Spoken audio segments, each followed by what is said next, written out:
नमो भगवते वासुदेवाय।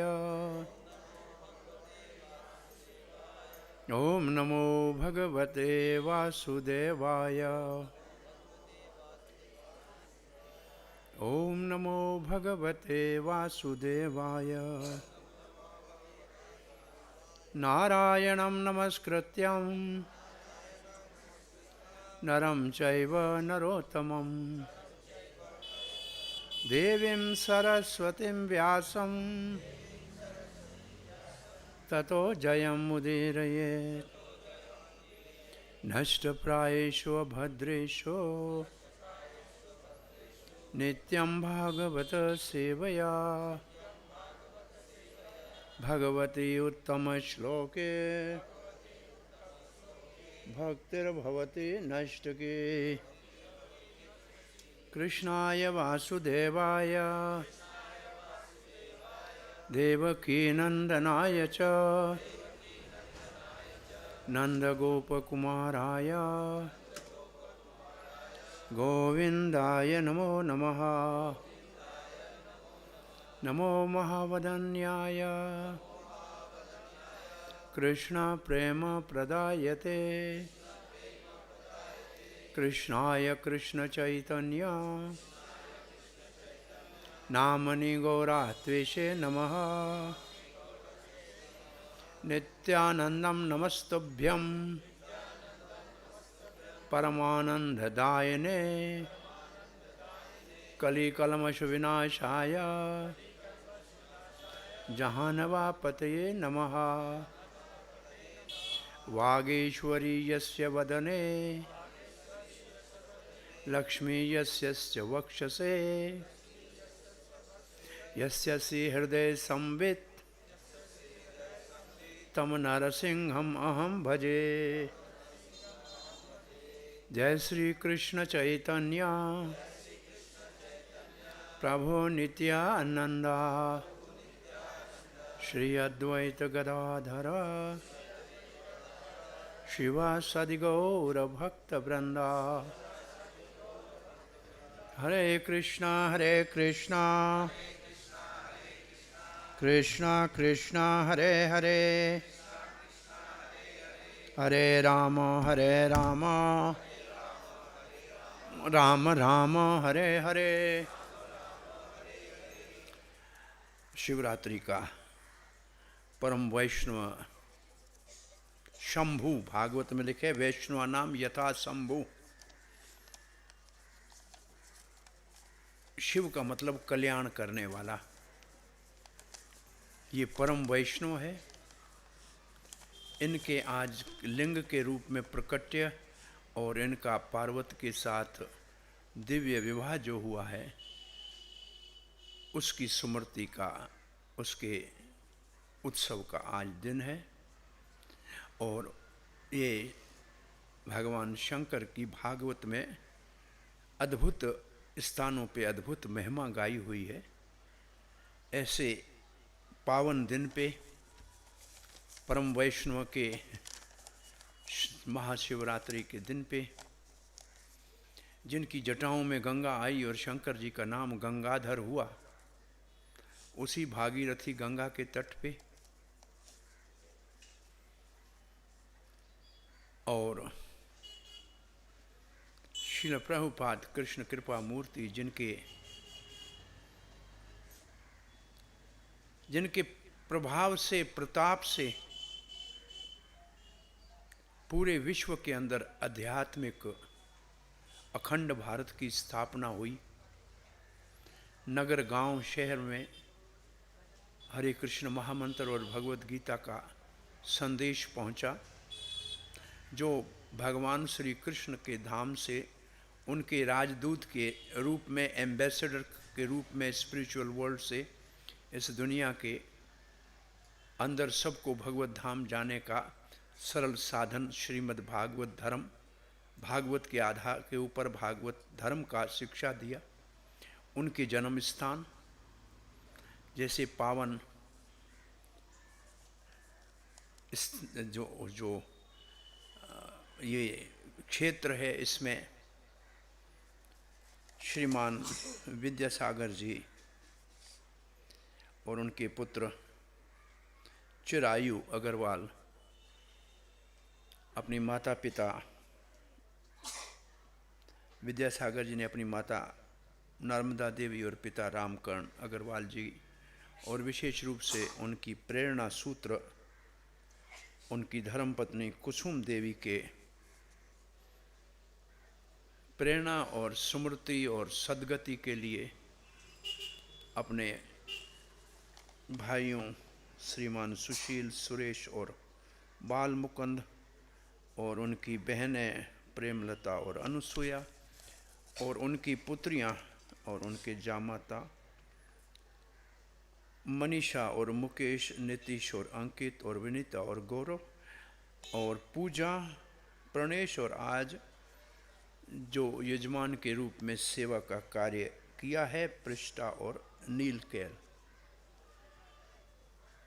सो इन सब का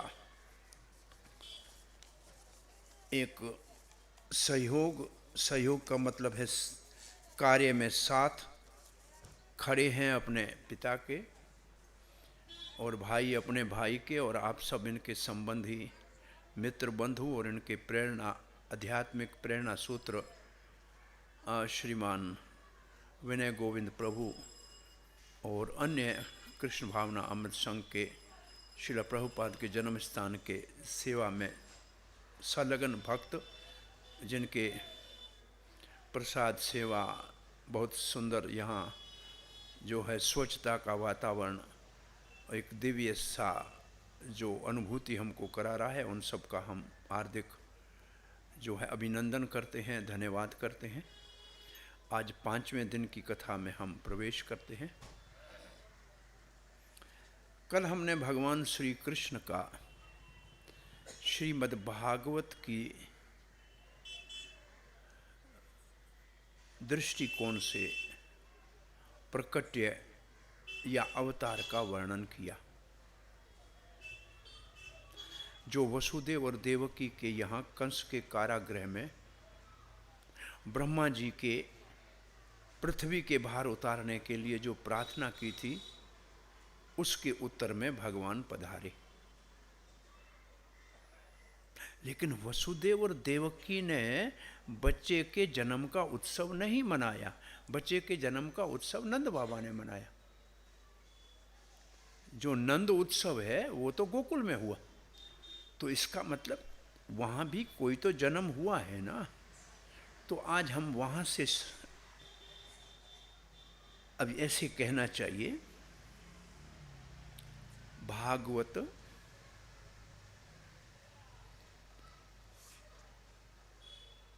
भगवान के समान है। भागवत और भगवान में कोई अंतर नहीं है। जैसे भगवान नित्य है, शाश्वत है, सब जगह है, सदा के लिए है, ऐसे भागवत भी नित्य है। भगवान भी कभी प्रकट होते हैं, कभी अप्रकट होते हैं। ऐसे भागवत भी कभी प्रकट होता है, कभी अप्रकट होता है। तो भागवत के दो रूप हैं।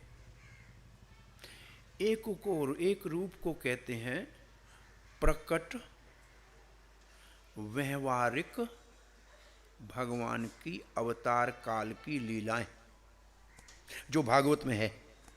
भागवत में जो लीलाएं हैं ये भगवान के प्रकट होने के समय व्यवहार में आई लीलाएं और अवतार काल की लीलाएं हैं।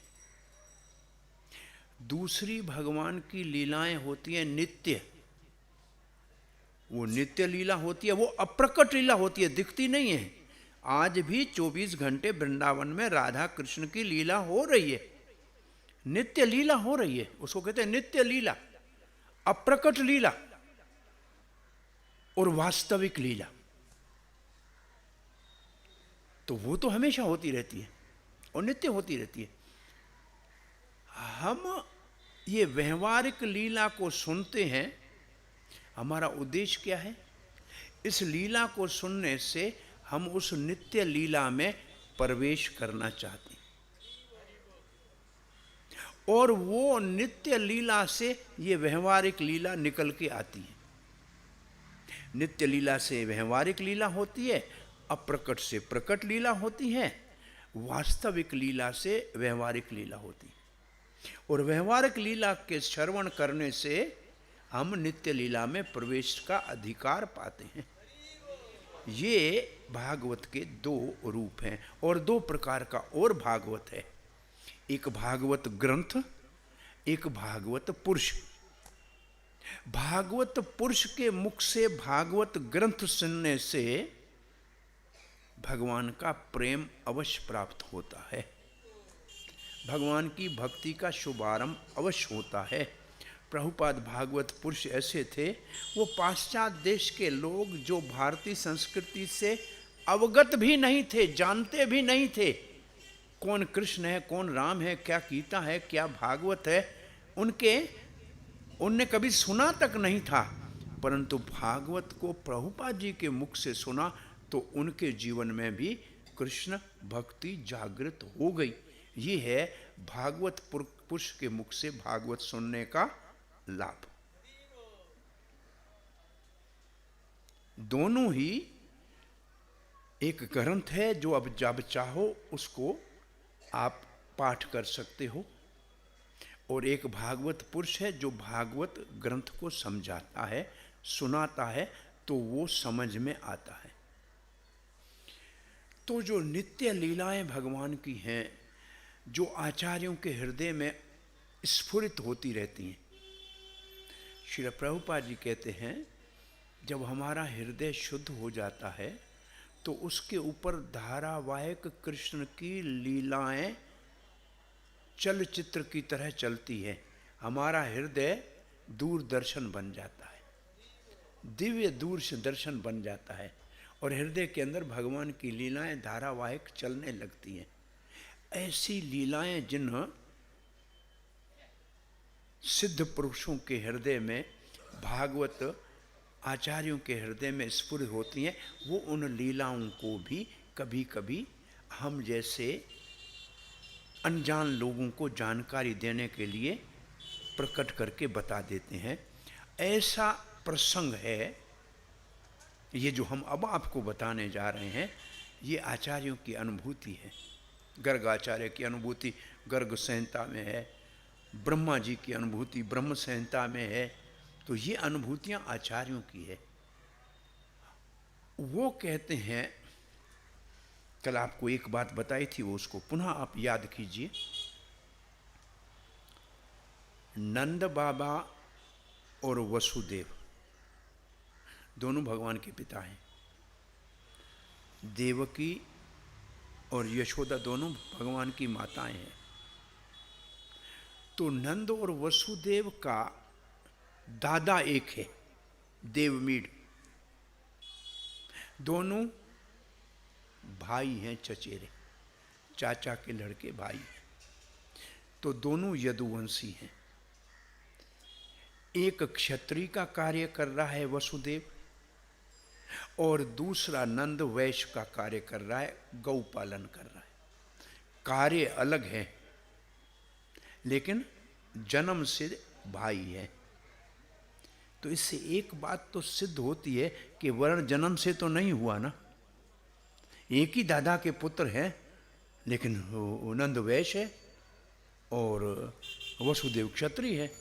दोनों का दादा एक है। वो जो कार्य कर रहा है उससे उसको पहचाना जा रहा है।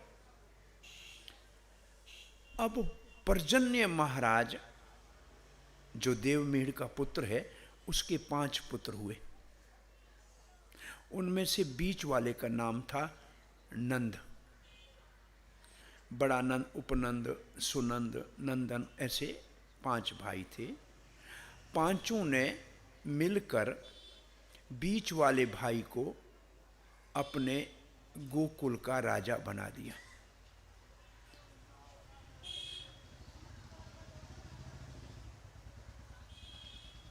कोई छोटा बड़ा हो सकता है क्या? ये अगर कोई प्रश्न पूछे तो इंद्र तो देवता है ना, बड़ा, लेकिन भगवान जब वामन देव के रूप में अवतार लेते हैं तो इंद्र का छोटा भाई बनते हैं, फिर भी तो भगवान बड़े होंगे ना, भगवान फिर भी महान ही हुए ना, भले इंद्र के छोटे भाई हैं लेकिन है तो भगवान ना। ऐसे भले नंद छोटा है लेकिन भगवान ने उसको पिता के रूप में स्वीकार किया है, इसलिए वो सबसे महान है। अब नंद बाबा का विवाह हुआ सुमुख गोप की पुत्री, जिसका जन्म नक्षत्र का नाम देवकी था। उसको लोगों को इतना यश देती थी कि उसको यशोदा के नाम से लोग जानते थे। नंद बाबा के घर में 9 लाख गाय थी, धन धान्य सोना चांदी की कोई कमी नहीं थी, संतान नहीं था। ये एक उसके घर में अभाव था। तो नंद बाबा ने पूछा अपने पुरोहित से, नंद बाबा के पुरोहित का नाम है सांडल्य ऋषि, और वसुदेव के पुरोहित का नाम है गर्गाचार्य। वो यादवों का पुरोहित गर्गाचार्य है और नंद बाबा का पुरोहित सांडल्य ऋषि है। उसने कहा, बाबा आप एकादशी का व्रत 12 महीने करो, आपके घर में यशोदा की गोद भरेगी। और नंद बाबा एकादशी का व्रत करने लगे, और जब 12 महीने का व्रत पूरा होने का समय आया तो नंद बाबा सुबह सवेरे भोर में 4 बजे जमुना स्नान करने जाते हैं। जब वापस लौट रहे थे सुबह, तो ब्राह्मण गोकुल के जो सुबह उठ के अपने घर के बाहर दांतुन कर रहे थे, उनको जब देखा नंद बाबा ने तो अपने खड़ाऊ चप्पल उतारे और ब्राह्मणों को भूदेवाय नमः प्रणाम किया। ब्राह्मण धरती के देवता हैं। ब्राह्मण को भूदेव कहते हैं, क्षत्रिय को नरदेव कहते हैं। भगवान आध्यात्मिक जगत में है, उसकी शिक्षाओं को धरती के ऊपर ब्राह्मण सिखाता है, इसलिए वो भूदेव है, पृथ्वी के ऊपर भगवान का प्रतिनिधि है, और वो आध्यात्मिक शिक्षा देता है। और राजा भगवान का भी प्रतिनिधि है नरदेव, वो शासन चलाता है संसार में, राजा को भी भगवान का प्रतिनिधि माना जाता है। तो ब्राह्मण, उनका नंद बाबा क्षत्रिय है, ब्राह्मणों का आदर किया, उनको प्रणाम किया।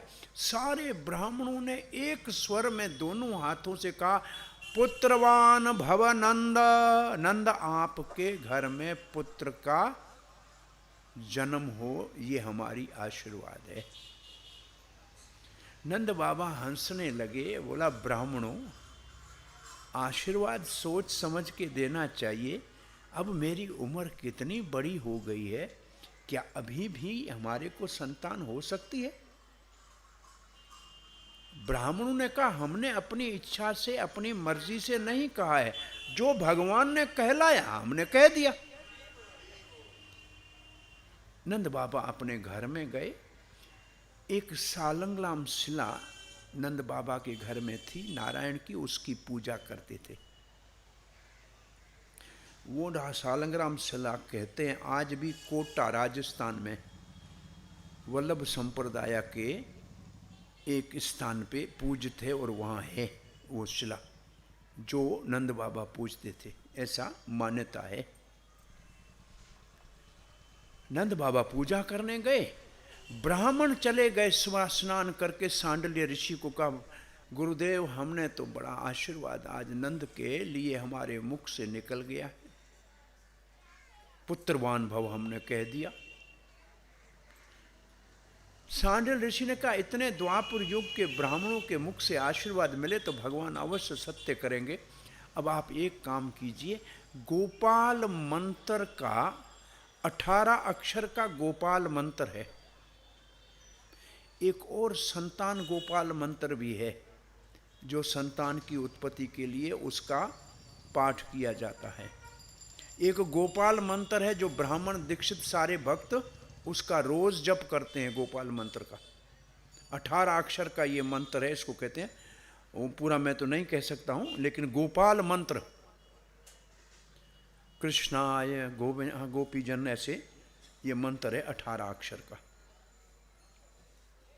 तो ये जो 18 अक्षर का मंत्र है, बोला इसका एक पुरस्चरण करो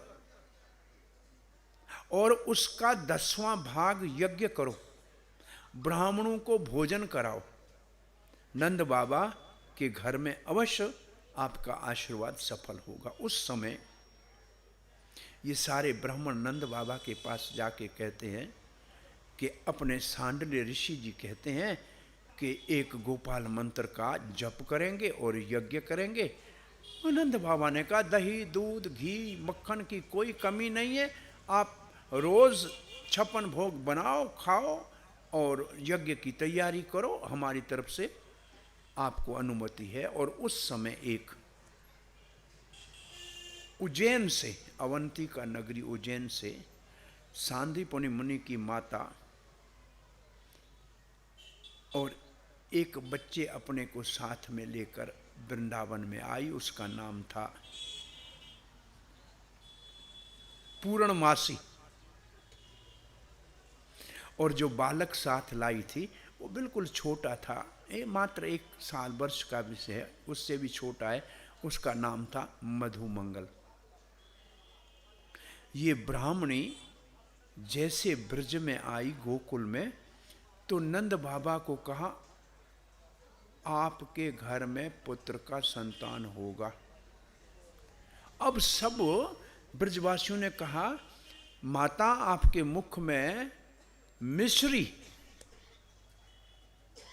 और मधु में, आपने बहुत अच्छा समाचार दिया, आपके लिए कुटिया बनाते हैं, आप यहीं रह जाइए। यज्ञ का जप पूरा हुआ, 18 अक्षर के मंत्र का जप पूरा होगा। उसका 10वां जब भाग स्वाहा ब्राह्मण कर रहे थे और पूर्ण आहुति के समय आकाश में से एक नीला प्रकाश नीचे उतरा, सब उसको देख रहे थे। और वो नीला सा प्रकाश एक छोटा सा नंद बाबा के हृदय में सबके सामने प्रवेश कर गया। और नंद बाबा के हृदय से वो प्रकाश यशोदा माँ के हृदय में आ गया। और उसके बाद यशोदा माँ अब गर्भवती हो गई और आज 8वां महीना लगा है।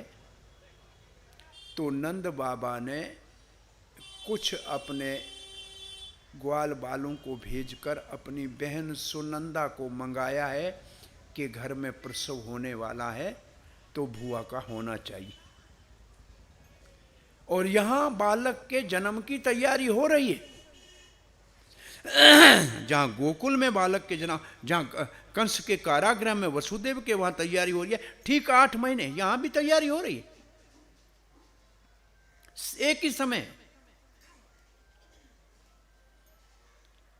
वो जो घर में भुआ के आने के बाद उसने सारी प्रसव की चीज़ों को तैयार करके रखा। और जो नर्स थी, दाई जिसको कहते हैं, उसने यशोदा माँ को देख के कहा 2 बच्चे हैं, 1 बच्चा नहीं है, 2 बच्चे हैं।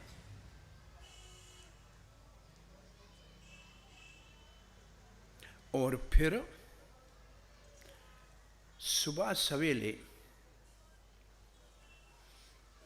5 बजे स्नान करके 4 बजे 5 बजे नंद बाबा अपने सालंग्राम की पूजा कर रहे हैं, आंसू गिर रहे हैं आंखों से। यशोदा ने पूछा महर पति देव, आपकी आंखों से आंसू क्यों गिर रहे हैं? बोला क्या बताऊं यशोदा, मैंने अभी अभी उठने से पहले एक स्वप्न देखा आपकी गोद में छोटा सा नीला,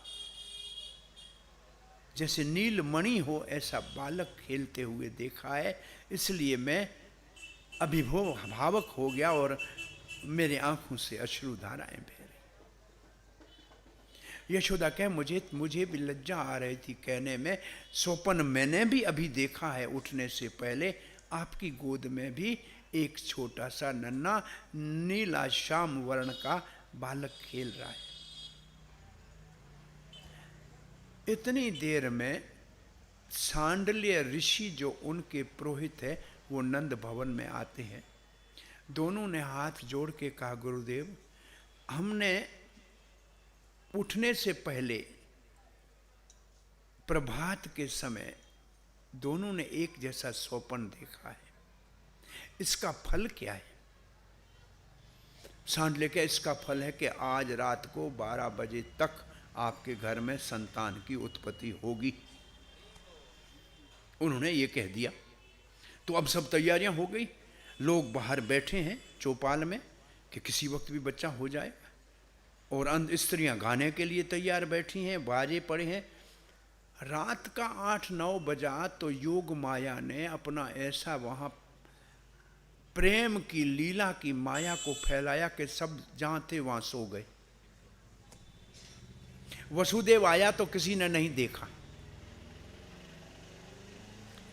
यशोदा ने 2 बच्चों को जन्म दिया रात को 12 बजे। पहले जिसका जन्म हुआ वो लड़का था, उसके बाद जन्म हुआ वो लड़की थी, वो छोटी बहन थी अनुजा, जो भगवान ने कहा था देवी को तुम मेरी छोटी बहन बनकर यशोदा के घर में जन्म लेना। अब जब वसुदेव बच्चे को लाया, वो जो वसुदेव कृष्ण 4 हाथ वाला, वो रोहिणी नक्षत्र के पहले चरण में जन्म हुआ था और उसका नाम वर्ष से वसुदेव कृष्ण हुआ। और ये जो नंद भवन में बालक जन्म हुआ है, ये रोहिणी नक्षत्र के दूसरे चरण में हुआ है। इसका नाम है बिहारी। ये वी से है। ये पंडित जी जानते हैं, रोहिणी नक्षत्र के पहले चरण में वह है, दूसरे में भी है, इसलिए नाम में अंतर है। अब कैसे हम माने कि 2 बच्चों को जन्म दिया था? वो तो लड़की ले गया था वसुदेव, तो 2 लड़के तो 2 होने चाहिए। बोले जो वसुदेव लाया था वो नंद नंदन में मिलके दोनों एक हो गए। अब 2 थे, इसका प्रमाण क्या है? एक प्रमाण ये है, जन्म के बाद नंद बाबा के घर में जब उत्सव हो रहा है तो कहते हैं नंद बाबा ने अपने बालक का जात कर्म संस्कार कराया। जात कर्म संस्कार का अर्थ होता है मां से बच्चे का जो नाड़े का संबंध है उसको काटा जाता है। जब तक नाड़ा नहीं कटता है तब तक सूतक नहीं लगता है। नाड़ा कटने के बाद सूतक लगता है जब तक नामकरण संस्कार ना हो। नाड़ा कटने से लेके नाम जब तक नहीं रखा जाता है तब तक सूतक होता है। घर में सूतक लगता है, उसको कहते हैं सूतक। तो नाड़ा कटने से, तो नाड़ा अगर नंद बाबा ने काटा तो क्या वसुदेव नाड़े के साथ बच्चा लाया होगा क्या?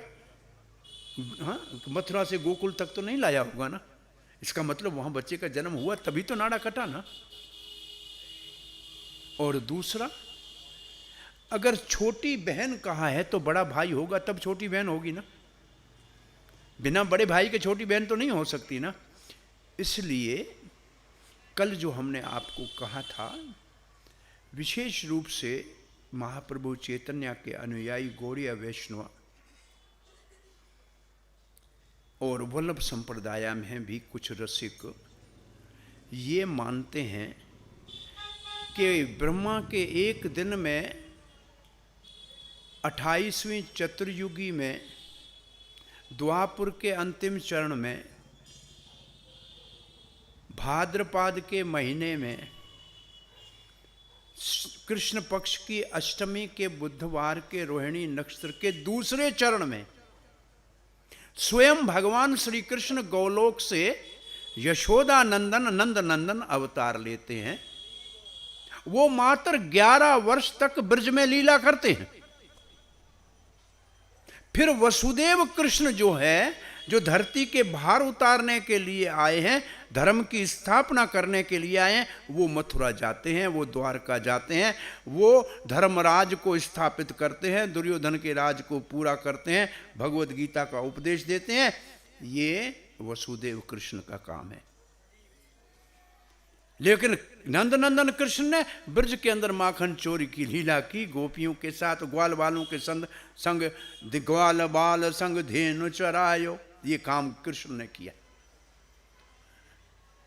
ग्वाल बाल संग धेनु चुरायो, लूट लूट दधी माखन खायो, ये काम कृष्ण ने किया। और क्यों किया ये काम, कल आपको बताया था। प्रेम की पाठशाला खोली थी और सबको प्रेम का प्रसाद देना चाहता था। और कौन सा प्रेम? 2 प्रकार का प्रेम है। एक नेम वाला प्रेम, विधि विधान वाला प्रेम, और एक राग वाला प्रेम, राग आत्मिक प्रेम। विधि विधान वाला प्रेम वैकुंठ में है। वैकुंठ में भगवान नारायण बैठे हैं, सब लोग हाथ जोड़ के खड़े हैं। वो शंकर जी भी ऐसे खड़े हैं, ब्रह्मा जी भी ऐसे खड़े हैं, नारद भी ऐसे खड़े हैं। वहां सब सेवक हैं। पर गोलोक धाम में सेवक एक भी नहीं है। सारे कृष्ण के मित्र हैं, कोई माता पिता हैं, कोई प्रेमी है। और उनके वैकुंठ में 2.5 रस हैं सिर्फ। 2, एक शांत रस है, एक दास्य रस है, और आधा सखा रस है, बस। और गोलोक में पूरे 12 रस हैं, पूर्ण 12 रस है। तो दोनों में अंतर है। तो जो कृष्ण प्रेम दे रहा है वो गोलोक ले जाने वाला है, और सामान्य अवतार जो हमको प्रेम देते हैं विधि विधान का, वो वैकुंठ तक ले जाना वाला प्रेम है। दोनों में, एक को कहते हैं वैदी प्रेम, एक को कहते हैं राग अनुगा प्रेम। कृष्ण राग अनुगा प्रेम सिखाने के लिए आते। द्वारका वाला कृष्ण ये काम नहीं कर सकते। आप एक बात याद रखो, जिस कृष्ण के हाथ में बांसुरी है वो ये प्रेम दे सकता है, जिसके हाथ में बांसुरी नहीं है वो वैकुंठ का प्रेम दे सकता है, गोलोक का नहीं दे सकता। अब बांसुरी कृष्ण की मथुरा में नहीं है और द्वारका में भी नहीं है। द्वारका में कृष्ण द्वारकाधीश है, रथ के ऊपर चढ़ के घूमता है और राजा है वहां का। मथुरा में भी राजा जैसे रहता है। मात्र वृंदावन में गोप वेश, माथे के ऊपर मोर मुकुट, वैजयंती माला, हाथ में गैया चराने का डंडा, बांसुरी, ये और कहीं नहीं है। और ये जो कृष्ण है गोप वेश वाला, जो नित्य किशोर है, नटवर है, गोप वेशधर है, वेणु जिसके हाथ में कर है, ये आपको वो प्रेम दे सकता है जिसमें आप भगवान के मित्र बन सकते हो, भगवान को माता पिता के भाव से भी प्रेम कर सकते हो। ये विशेष कृष्ण के अवतार का रहस्य है। इस रहस्य को अगर कोई समझेगा तो कृष्ण को अपना मानना शुरू करेगा। वो कृष्ण अपना मान नहीं, उससे तो भगवान बड़ा है, हम छोटे हैं, ये भाव है। इससे आगे हम नहीं जा सकते। इसको कहते हैं शांत भाव। शांत भाव में भगवान बड़े हैं, बस ये मान्यता है। हमारा क्या संबंध है भगवान से कुछ पता नहीं। प्रायः जहां भी भगवान को लोग मानते हैं, जो आस्तिक हैं, आस्तिक जो लोग हैं, वो मात्र शांत रस तक है। इससे आगे रस उनके पास नहीं है। ये कृष्ण विशेष रूप से हमको वो प्रेम देने आए हैं जिससे हम दास्य, सखा, वात्सल्य और माधुर्य प्रेम को समझ सकें। इसके लिए भगवान इस प्रेम के अपने सिद्ध भक्तों को, जो राग आत्मिक भक्त हैं, उनको साथ लाते हैं। हमको सिर्फ उनके चरण चिन्हों में चलना है, उसके पीछे चलना है, तो हम भगवान के राग मार्ग के प्रेम के अभ्यास करने के अधिकारी बन जाएंगे। ये सिद्धांत कल हम आपको बताना था, रह गया था। ये सिद्धांत है। अब नंद बाबा को जब ये समाचार मिला कि नंद के घर में आनंद हो गया, ये नहीं कहा बच्चा हुआ, नंद के घर में बच्चा हुआ, कोई सी ने कहा आनंद का, तो भगवान कृष्ण आनंद कंद है, आनंद का प्रकट्य हुआ है। और नंद के घर में आनंद बिखर, और नंद के घर में ही आनंद आता है, नंद के घर में ही आनंद आता है। और जो दूसरों को यश दे, दूसरों को भलाई करे, उस यशोदा के यहाँ ऐसा आनंद प्रकट होता है। ये आनंद का प्रकट्य हुआ है। और नंद बाबा को जब ये समाचार दिया कि आपके घर में आनंद लाला का जन्म हुआ है, नंद बाबा कपड़ों के साथ जमुना में कूद पड़े, स्नान किया, क्योंकि पूजा करानी थी। बच्चे का जन्म हुआ है तो एकदम जात कर्म संस्कार करना है। तो कहते कपड़े पहन के नदी में नहीं कूदा जाता है, लेकिन जब बहुत आनंद हो और नदी में अगर कपड़ों के साथ कूदो, जितना पानी के छींटे ऊपर जाएंगे उतने आपके पितृ सारे तृप्त हो जाएंगे। तो सारे पूर्वजों को आनंद दे दिया। फिर नंद बाबा के घर में नंद उत्सव, 18 श्लोक में नंद उत्सव का वर्णन है। कहते 18 पुराणों का सार ये श्लोक है। 18 विद्याएं पूरी होती हैं इन 18 श्लोकों में। और ये श्लोक हो रहा है कि नंद के घर में जात अहलादो, ये नहीं लिखा है बच्चे का पैदा, जात अहलाद, मतलब अहलाद कहते हैं, जैसे प्रहलाद शब्द है ना, प्रकृष्टेन रूपेण अहलाद, पूर्ण रूप से जहां आनंद ही आनंद हो उसको कहते हैं अहलाद। जात नंद के घर में अहलाद का जन्म हुआ। तो नंद बाबा ने ब्राह्मणों को बुलाया, स्वस्ति वाचन कराया, बच्चे को स्नान कराया, जात कर्म संस्कार कराया, और फिर ब्राह्मणों को दान दिया गाय। 20 लाख गाय दान दी, 2 लाख गाय दान दी। 9 लाख गाय हैं, उनके पास कोई कमी नहीं है। 2 लाख गाय। गाय कैसी दान दी? बोला गाय जिसका पहला, जिसने बछड़ी को जन्म दिया था, उस गाय के सींगों के ऊपर सोना मढ़ दिया, खुरों के ऊपर चांदी मढ़ दी, पूंछ के अंदर हीरे मोती डाल दिए, ऊपर अच्छा कपड़ा ढक दिया, और चांदी और सोने के बर्तन धोने के लिए, रेशमी रस्सी पांव बांधने के लिए, ये सब सामान गाय के साथ दिया। सिर्फ गाय नहीं दी, पहले वैश्य लोग जो गाय पालन करते थे उनके पास बहुत धन धान्य था। इससे पता लग रहा था दे क्या रहा है। 2 लाख गाय बाबा ने सब ऐसे श्रृंगार करके दी। और फिर सब घर में आए बधाई देने वाले। पहले कौन आए? पहले ग्वाल बाल अपनी गायों को सजा के, बछड़ों को सजा के बधाई देने के लिए आए कि अब हमारा एक और गोपाल आ गया है, हमारा साथी आ गया है। फिर बड़े बड़े गोप जो नंद बाबा के घर में बच्चे के जन्म के लिए नए कपड़े बना के रखे थे पेटियों के अंदर, जब नंद के घर में बालक होगा तो हम सज धज के आंखों में काजल डाल के और जाएंगे बधाई देने के लिए, बड़ा उपहार दे के। आज नए कपड़े पहने हैं सबने, और बहुत तेल फुलेल और काजल लगाकर, सुरमा और ये सब बड़े बड़े थालों में उपहार लेके नंद भवन में बधाई देने के लिए आ रहे हैं। और फिर तीसरे नंबर पे आती हैं गोपियां। वो 16 श्रृंगार किया है, बच्चे के ऊपर से नजर उतारने की सारी सामग्री, हल्दी तिल आदि लिया है, तेल, और बहुत बड़े बच्चे के लिए अच्छे से खिलौने आभूषण सोने चांदी के, हीरे मोती के उपहार लेकर यशोदा के को बधाई देने के लिए आई है। यशोदा बच्चे को छुपा रही है, ऐसे अपने अंक में कपड़े में ढक रही है। और इस सब ने कहा हम इसका दर्शन करने आई हैं। बोला तुम बाहर से आई हो, कहीं बच्चे को नज़र न लग जाए। बोला देखो हम नज़र उतारने का सामान लाई हैं, हम तो आशीर्वाद देने आई हैं कि ये चिर जिए, हमारा राजा बने, हमको सुख दिए, हम तो आशीर्वाद देने के लिए आई हैं।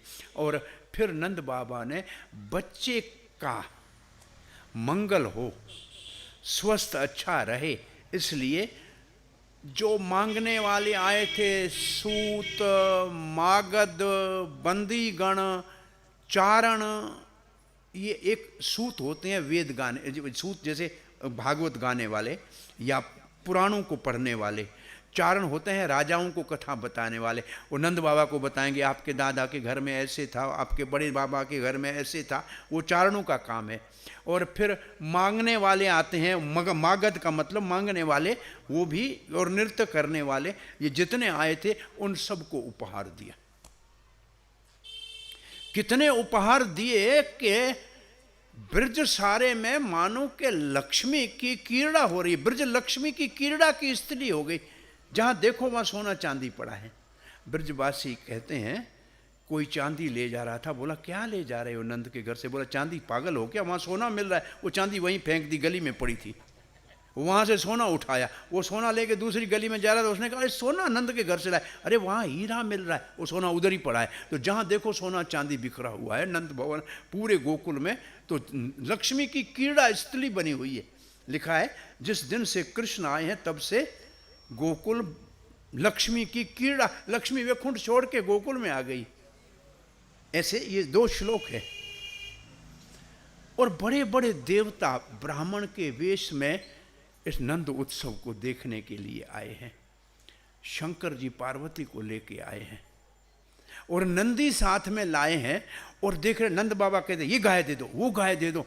शंकर जी ने कहा कहीं भूल में मेरा बेल दान में न दे। वो पूंछ से पकड़ के खड़े हो गए कि पता नहीं क्या। और पार्वती ऐसे गणेश को चपका दिया कि ये हाथी घोड़े दे रहा है, कहीं इसको छोटा सा हाथी का बच्चा समझ के दान न कर दे।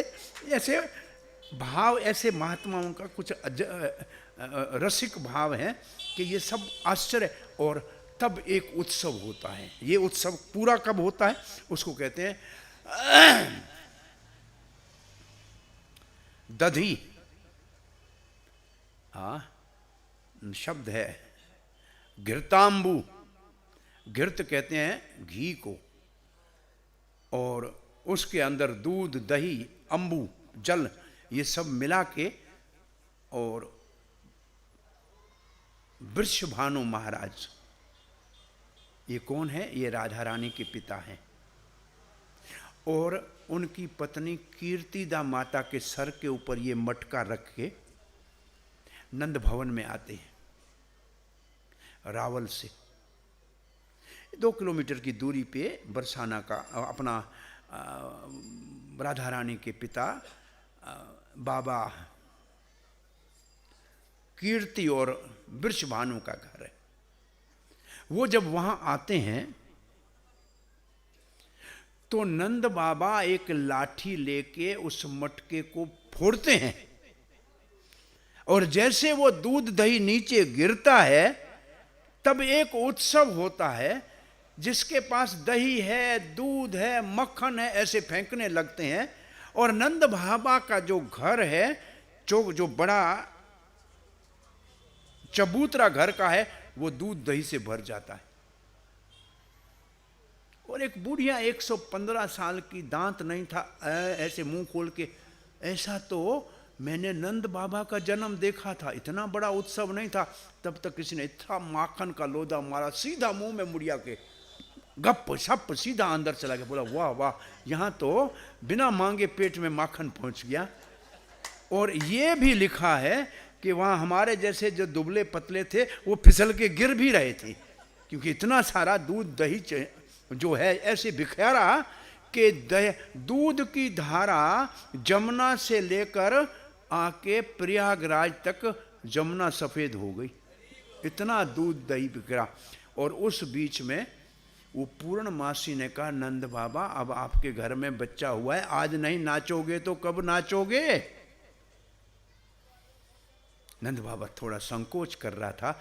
सबने कहा तो नंद बाबा बीच में खड़े हो गए, और वो दूध का सागर बना हुआ है, इतना इतना दूध घर में पड़ा है, उसके बीच में नंद बाबा के कमर में बड़ा पटके का कमर में बांध दिया। एक तरफ बरसाने वाले जो जो जो वृषभानु महाराज के गोप थे, एक तरफ नंद बाबा ने, और वो उधर खींचे, वो इधर खींचे, और बीच में नंद बाबा ऐसे फिरने की तरह घूमने लगे। कैसे कि नंद भवन में आज दूसरे समुद्र का मंथन हो रहा था, ये क्षीर सागर का मंथन हो रहा था। उस क्षीर सागर में जड़ पर्वत था, मंदराचल पर्वत लाए थे, यहां तो जीता जाता नंद बाबा था। अरे उस समुद्र मंथन में विष निकला था, यहां तो आह्लाद निकला है, यहां तो कृष्ण का प्रकट्य हुआ है। तो ये बहुत बड़ा सुंदर इसकी उपमा, इस नंद उत्सव की उपमा बड़ी अद्भुत यहां दी हुई है। अब जब ये उत्सव पूरा हुआ, सब लोग प्रसन्न होके चले गए, तो नंद बाबा को विचार आया कि घर में कितनी भी खुशियां हो, लेकिन राजा का कर चुकाने में देर नहीं करनी चाहिए। नंद बाबा कंस का कर चुकाने के लिए दही दूध के मटके घी आदि लेकर बड़े बड़े गोपों से बैलगाड़ियों के ऊपर लाद के गोकुल से मथुरा के लिए रवाना हुए, और जाके एक जगह किसी बगीचे में अपने बैल को बांधा, सामान जाके कंस को दिया। अब कंस से तो उसको कर पहुंचा दिया। उस समय वसुदेव नंद बाबा से मिलने बगीचे में आए। ये दोनों भाई आज समझो के 10 साल के बाद मिल रहे हैं, 8-9 साल के बाद मिल रहे हैं। जेल में था वसुदेव, 8 पुत्र हुए, 8 साल तो हो ही गए, 8 बच्चे हुए, 8 साल हो गए, उसके बाद मिले हैं अभी। अब इन 2 भाइयों का मिलन है, 2 मित्रों का मिलन है, ये इसका बहुत सुंदर वर्णन है। वैसे वसुदेव ये जानने आया था कि नंद बाबा को पता तो नहीं लगा है कि मैं इसकी लड़की को ले गया हूं और मेरा लड़का छोड़ के गया हूं, ये उसके मन का भाव ये था। और उसको मालूम है मेरी दूसरी पत्नी रोहिणी ने एक बालक को जन्म दिया है, वो भी तो नंद के घर में है, तो उसका तो समाचार पूछ सकता हूं ना। अब आके वसुदेव ने ये नहीं बताया, अरे भैया मेरे से जुल्म हो गया, कंस ने मेरे बच्चे मार दिए, मेरे को जेल में डाल दिया, नहीं बोला कुछ भी। आते कहा, धन्यवाद, आपको बधाई हो, बढ़िया भैया, इस उम्र में आपको बालक का जन्म हुआ, और हमारा बेटा जो रोहिणी का है वो भी तो आपको ही पिता कहता होगा ना, आपके घर में 2-2 बच्चे हैं। अब देखो, और नंद बाबा अपनी खुशी की बात नहीं कर रहे, कहते अरे वसुदेव आपने इतना संकट सहा, इतना आपके ऊपर कष्ट आया, हम आपके भाई आपका कोई सहायता नहीं कर सके, हमें इस बात का बहुत खेद है। ये है 2 मित्रों के मिलने का संदेश भागवत से। दूसरे के सुख में सुखी रहो। नंद बाबा के खुशी में वसुदेव खुश है, और नंद बाबा वसुदेव के दुख में दुखी, अपना रोना नहीं रो रहे हैं। और अब वसुदेव को विश्वास हो गया कि इसको पता नहीं लगा है, और फिर वसुदेव ने एक बात कही, बाबा ब्रज में उत्पात होने वाला है, गोकुल में कोई संकट आने वाला है, अब आप देर मत कीजिए, वापस जल्दी गोकुल लौट जाइए। ये सुनते ही नंद बाबा ने अपनी बैलगाड़ियां जोती और निकलने के लिए तैयार हुए। अब दूसरी तरफ रात, आपको कल ये बताया गया था कि कंस के मंत्रियों ने कहा जितने बच्चों का जन्म 84 कोस ब्रज में हुआ है, ये 84 कोस की माना आती है 2 मील का 1 कोस होता है। पहले 1 कोस कहते थे, फिर मील आए, अब किलोमीटर हो गए, तो ऑलमोस्ट 5 किलोमीटर का 1 कोस होगा, 5 से थोड़ा ज़्यादा ही होगा, कम नहीं होगा, उसको एक कोस के 2 मील, तो 1 मील में 1.5 किलोमीटर होता है, तो एक कोस में 2 मील होते थे। पहले माइल्स होते थे ना, हाँ, अब किलोमीटर हो गए हैं। तो 84 कोस ब्रजमंडल है, और इसके दर्शन करने वाले 84 जूनियों से मुक्त हो जाते हैं, कहीं उसको जन्म नहीं लेना पड़ता। और उस 84 कोस ब्रजमंडल में जितने भी बच्चों का जन्म हुआ है, उन सबको मारने के लिए उन्होंने बकासुर और अघासुर की बहन पूतना को, जो आकाश में उड़ सकती थी, अपनी इच्छा से रूप बदल सकती थी, उसको खेत्री कहते थे। खे मतलब आकाश, आकाश में उड़ने वाली थी। उसको भेजा कि सारे ब्रज में जितने भी बच्चे जन्म लिए हैं उन सबको मार दो, उसका खून पी जाओ। भगवान ने कहा, मेरे अवतार के बाद मेरे ब्रज में किसी और बच्चे की हत्या मैं नहीं होने दूंगा। मैं पूतना के हृदय में भी तो परमात्मा के रूप में रहता हूं ना, उसको कहूंगा सीधी मेरे घर आ, और कहीं जाने ही नहीं दूंगा। और कहीं जाएगी तो किसी को मारेगी ना, मैं किसी कहीं जाने ही नहीं दूंगा, उसको सीधी मेरे घर मंगा लेता हूं। पूतना निकली। एक गांव है आज भी ब्रज में, उसको कहते हैं खेतरी गांव, वहां पूतना रहती थी।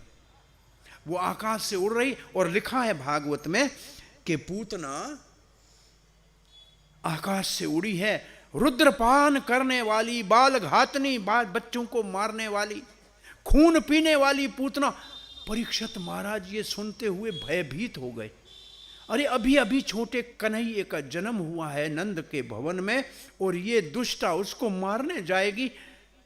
सुखदेव ने जैसे परीक्षित के चेहरे के ऊपर भय को देखा, बोला, राजन, जिसके नाम लेने से कोई दुष्ट निकट नहीं आ सकता है, वो साक्षात जहां वो, वहां क्या पूतना कर सकती है। जहां भगवान के नाम भूत पिशाच निकट नहीं आवे, महावीर जब नाम सुनावे। जब भगवान का नाम सुनाते हैं तो भूत पिशाच कहाँ निकट आएंगे। ये पूतना, ये भी एक प्रकार की पिशाचनी है, कुछ नहीं कर सकते। शांति मिली, पूतना नीचे उतरी, सुंदर रूप धारण किया। और कोई सुंदर रूप धारण किया है ऐसी किसी राक्षसी ने, असुर ने, आपको याद है? ताटका नहीं, सुरपंखा। सुरपंखा सुंदर नवयुवती बन के राम के सामने गई थी, नाक कटवा के आई थी, कान कटवा के आई थी, और ये सुंदर बन के आई, प्राण ही गंवा के आई। इसलिए जैसे हो वैसे भगवान के पास जाओ, ज़्यादा सुंदर बनने की जरूरत नहीं है, जैसे हो वैसे ही चले जाओ। गोपियाँ कैसे गई थी? एक आँख में काजल था, दूसरी आँख बिना काजल के पड़ी थी। इस कान में कान का बाला था और दूसरे कान में नाक का कोका पड़ा था। ऐसी गई, भगवान ने स्वीकार कर लिया, जैसी थी वैसे जाओ, जैसे हो वैसे भगवान के पास जाओ, ज़्यादा सजने धजने की जरूरत नहीं है।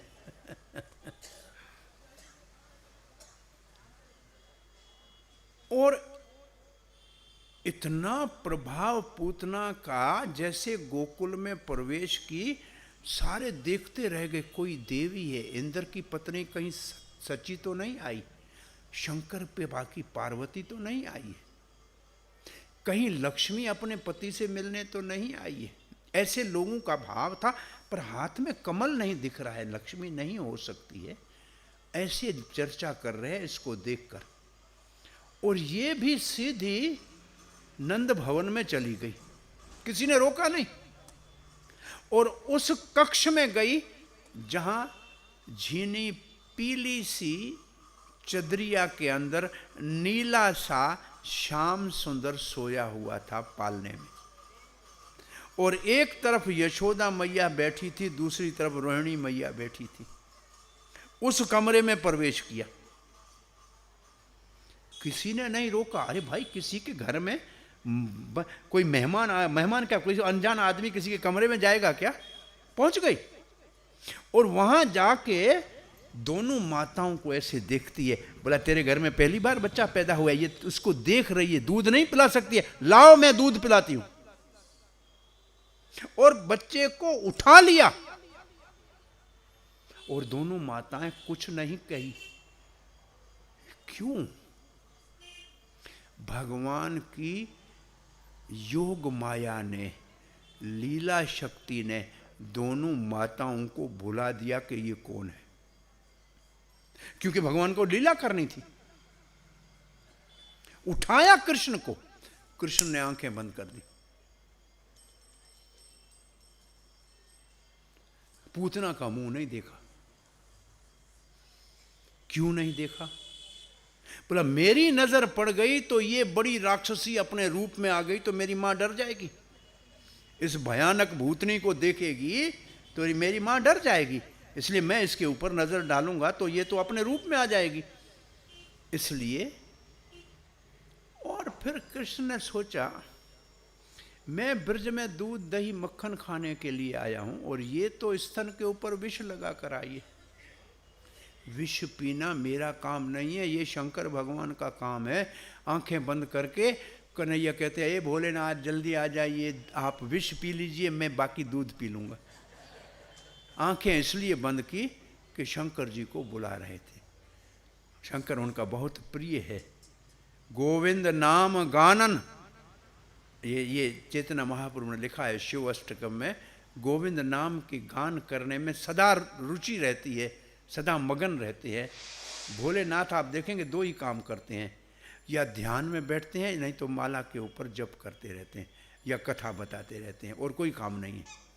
या पार्वती को कथा बताएंगे, नहीं तो ध्यान में बैठे होंगे। संसार से बहुत दूर हैं।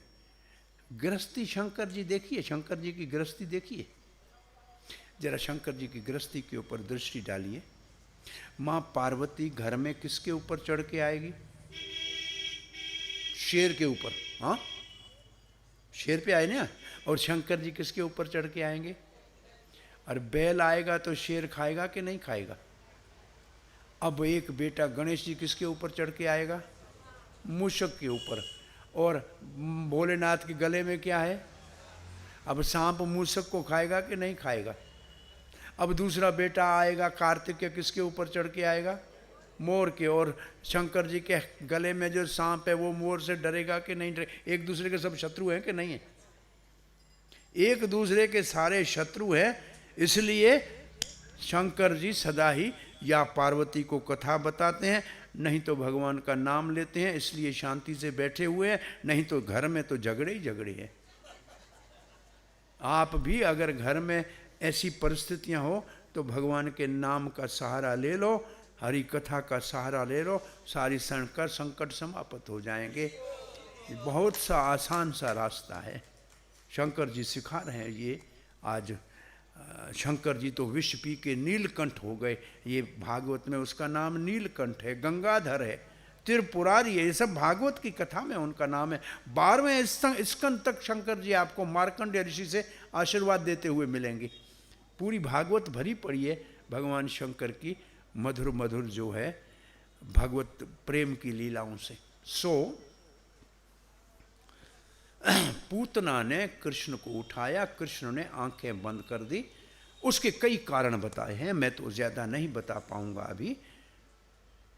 और अपना स्तन दे दिया। ये कौन थी पूतना? आप बलि महाराज का चरित्र अब सुन रहे थे आज भी, और कल हमने सुनाया था।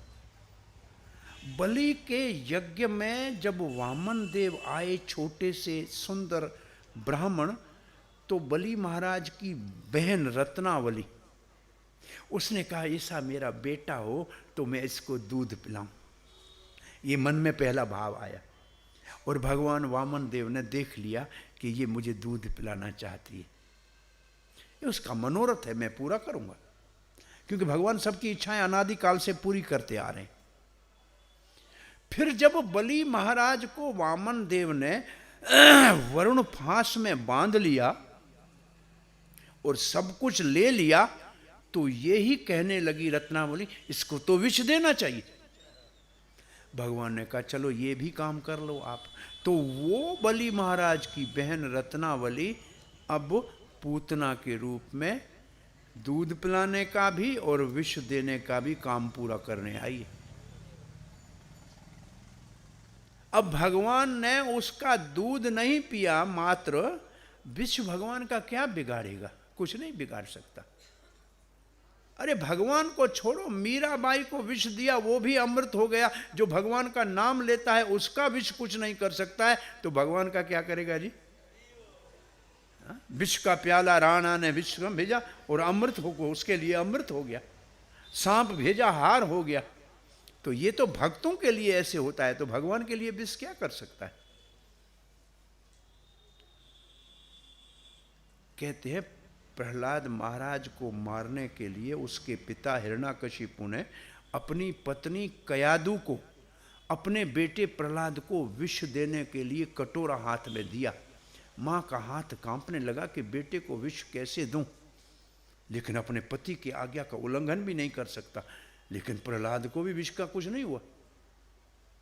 तो विष उनको मारता है, शंकर को नहीं मारा विष। अरे विष पीने के बाद महादेव हो गए, नीलकंठ हो गए, और अमृत पीने के बाद भी वो राहु, उसका गर्दन कटा। आज भी राहु क्रूर ग्रह माना जाता है। अमृत पीने के बाद भी गर्दन कट गया, और विष पी के भी महादेव बन गए। परोपकार के लिए विष पीने वाला भी अमर हो जाता है, और अमृत पीने वाला जो छल करके अमृत पीता है वो गर्दन कटवा देता है। ये आपके सामने है। भगवान ने दूध के साथ जब प्राण उसके पीना शुरू किए, उसको पीड़ा हुई। छोटा 6 दिन का कृष्ण है, 2 हाथ से कह रही है मुझ छोड़ो छोड़ो। भगवान कहते हैं मुझे पकड़ना आता है, छोड़ना आता ही नहीं। मैं किसी को पकड़ना जानता हूं, छोड़ना मुझे नहीं आता। पूतना भागी वहां से। भगवान ने कहा अब इसको यहां से भगाना चाहिए, क्योंकि अब ये असली अपने रूप में आ जाएगी, और ये असली रूप में आ जाएगी तो यहां जहां गिरेगी वहां 12 कोस में 24 किलोमीटर में, इसका अर्थ है कम से कम 35 किलोमीटर में सब कुछ नाश कर देगी। तो हमारे बाप पिताजी गोकुल के घर को नाश नहीं करना है, ले जाओ कंस के बगीचे में, जहाँ कंस का बहुत सुंदर बगीचा है, वहाँ तक जब पहुँचे तब भगवान ने उसके प्राण निकाले। अब वो सुंदर नहीं रही, वो 12 कोश की दुष्ट राक्षसी, जिसकी नासिकाएं ऐसे लग रही थी जैसे पर्वत की गुफाएं हैं, उसका पेट ऐसे लग रहा था जैसे कोई बहुत बड़े तालाब हो, और जांघें लग रही थी नदी के 2 किनारे हों, दांत लग रहे थे पर्वतों की श्रृंखलाएं हो। ऐसी भयानक उसका रूप था।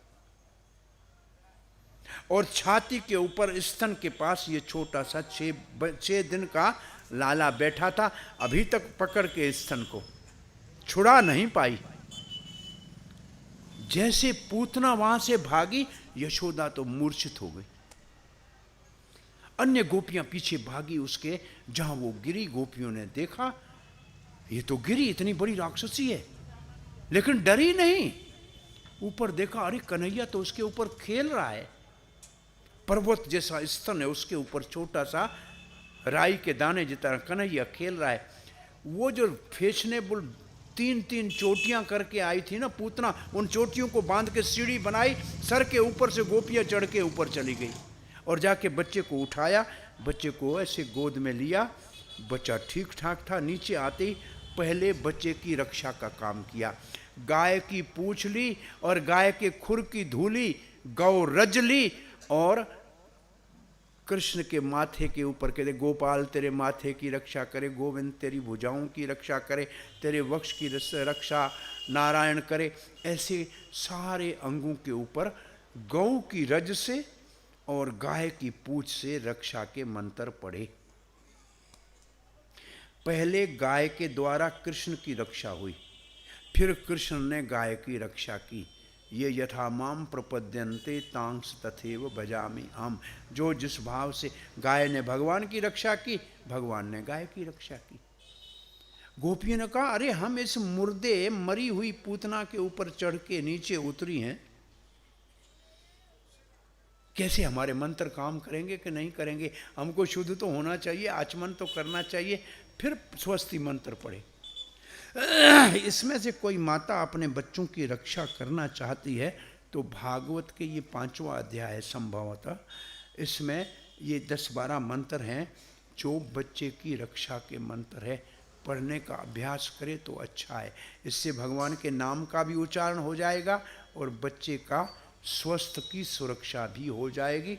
ये मंत्र भागवत में पढ़े हैं, ये भागवत भी यहाँ पढ़ी है। और कल 2 भाग्यशाली इसको ले गए थे और आज भी हम आशा करते हैं कि कोई भगवान का प्यारा भगवान को अपने साथ अपने घर, अपने आनंद के लिए, अपने कल्याण के लिए अवश्य ले जाएगा। अब बच्चे को वापस लाया गया। यशोदा मैया को जैसे बच्चा वापस दिया, मैया ने अपना स्तन बच्चे के मुंह में दिया, बच्चे ने दूध पिया, सबको संतुष्टि हुई, बच्चे की हानि नहीं हुई। अब दूसरी तरफ चलते हैं। नंद बाबा वहां से वापस आ रहे थे, रास्ते में ये बड़ी 12 कोस की पूतना पड़ी हुई देखी। वासुदेव सच कह रहा था, अरे सुबह सुबह हम गए हैं, कुछ नहीं था, अब ये पहाड़ कहां से पथ के ऊपर गिरा पड़ा है। ये पथ शब्द संस्कृत में, अंग्रेजी में पाथ हो गया, पथ को पाथ बना दिया। फिर नंद बाबा ने कहा, वसुदेव कोई बड़ा ऋषि है, वो तो त्रिगाल दृश्य है, उसको सब पता लगता है। वास्तव में ये बात नहीं, नंद बाबा बहुत सरल थे और वसुदेव क्षत्रिय थे, वो कंस की चाल को जानते थे। लेकिन नंद बाबा ने कहा, ये गांव वाले जो वे हैं ना, इनको कहो अपने कुल्हाड़ियां ले आए, इस राक्षसी के शरीर के टुकड़े टुकड़े करो, क्योंकि ये वापस जीवित हो सकती है।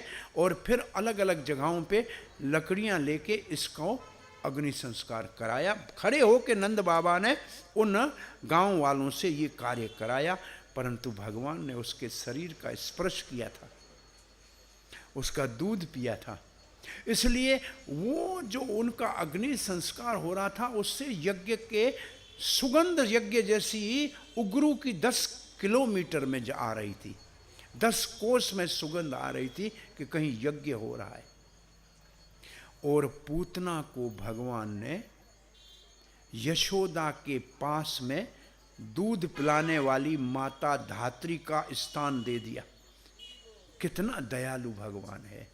मारने वाली के अंदर उसके दुर्भाव को नहीं देखा, विष पिलाने वाले भाव को नहीं देखा, दूध पिलाने वाले भाव को देखा।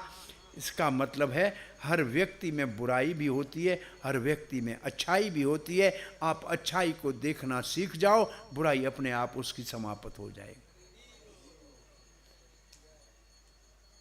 और ये प्रक्रिया श्रील प्रभुपाद ने पाश्चात्य देशों में, उन हिप्पियों में बुराई नहीं देखी, बुराइयां सब थी, लेकिन उनमें अच्छाई देखी कि वो हरे कृष्णा जपना चाहते। एक अच्छाई को प्रभुपाद ने इतना हवा दिया, इतना हवा दिया, उसकी सारी बुराइयां उसमें जल के समाप्त हो गई। तो यहां पूतना वाला प्रसंग पूरा होता है। तब भगवान 6 दिन के थे। नंद बाबा ने तत्काल ब्राह्मणों को फिर बुलाया, स्वस्ति वाचन कराया, दान पुण्य किया कि बच्चा सुरक्षित है। अब बालक की आयु 3 महीने हुई। छोटा लाला 3 महीने का हो गया। 3 महीने के अंदर बच्चे का नामकरण संस्कार होना चाहिए, 90 दिन से ज्यादा नहीं होने चाहिए। नामकरण 8वें अध्याय में आगे आएगा, 7वें अध्याय में आएगा। सुखदेव गोस्वामी लीला बताते समय इतने आनंद में विभोर हो गए कि लीला के क्रम को ही भूल गए जो लीला हृदय में आई उसी को बताना शुरू कर दिया। तो अब भागवत में ये लीला बता रहे हैं सुखदेव गोस्वामी। कौन सी लीला बता रहे हैं?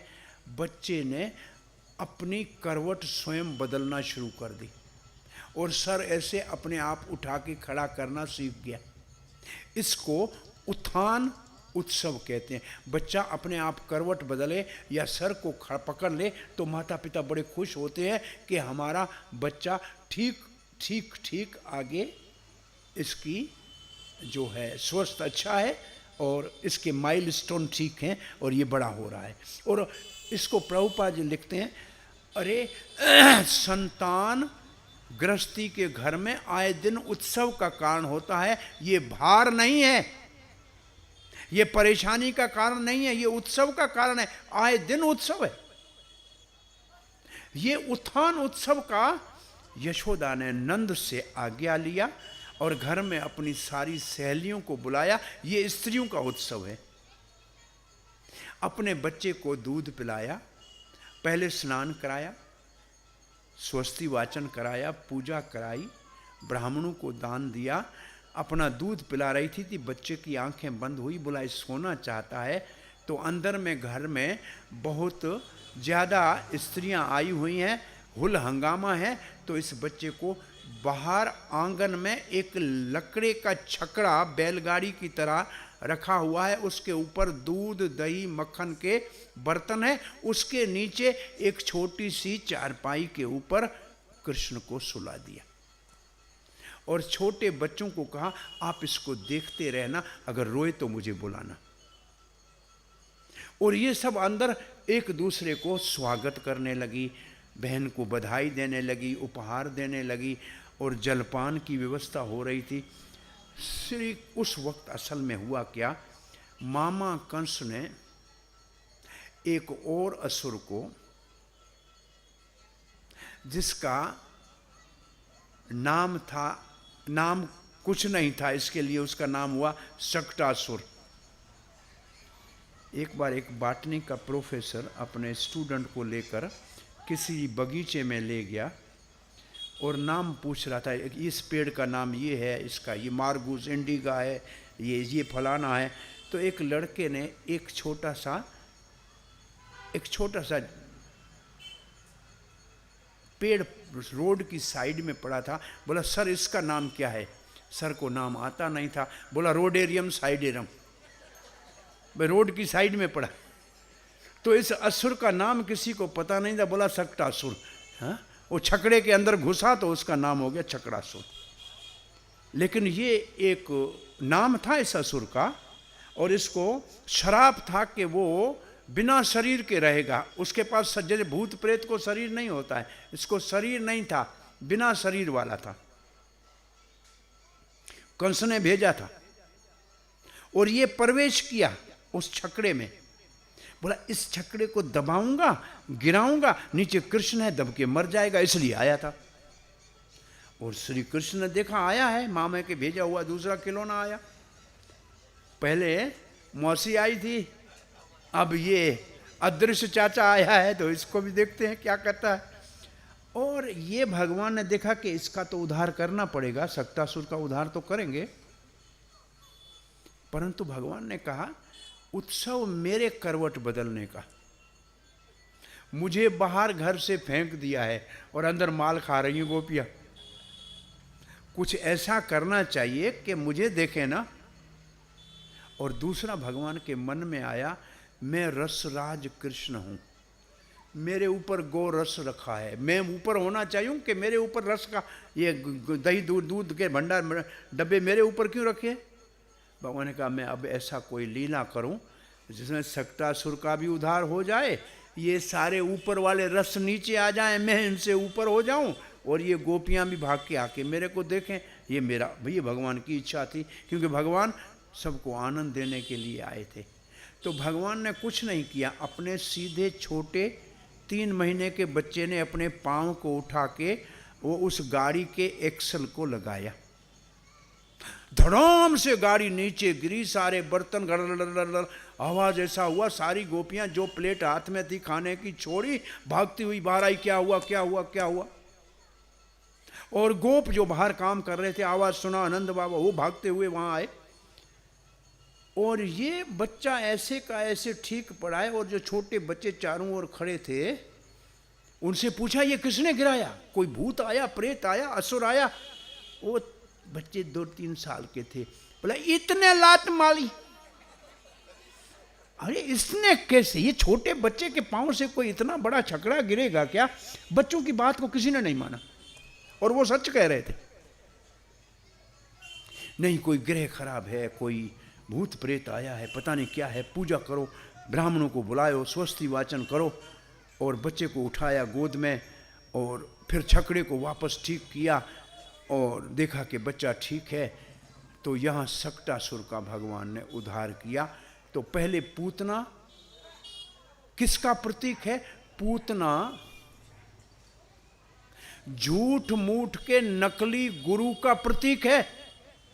गुरु का काम है अमृत पिलाना भगवान के चरणों का। वो विषयों के भोग में अगर लगा दे तो अमृत की जगह विष पिलाने आया।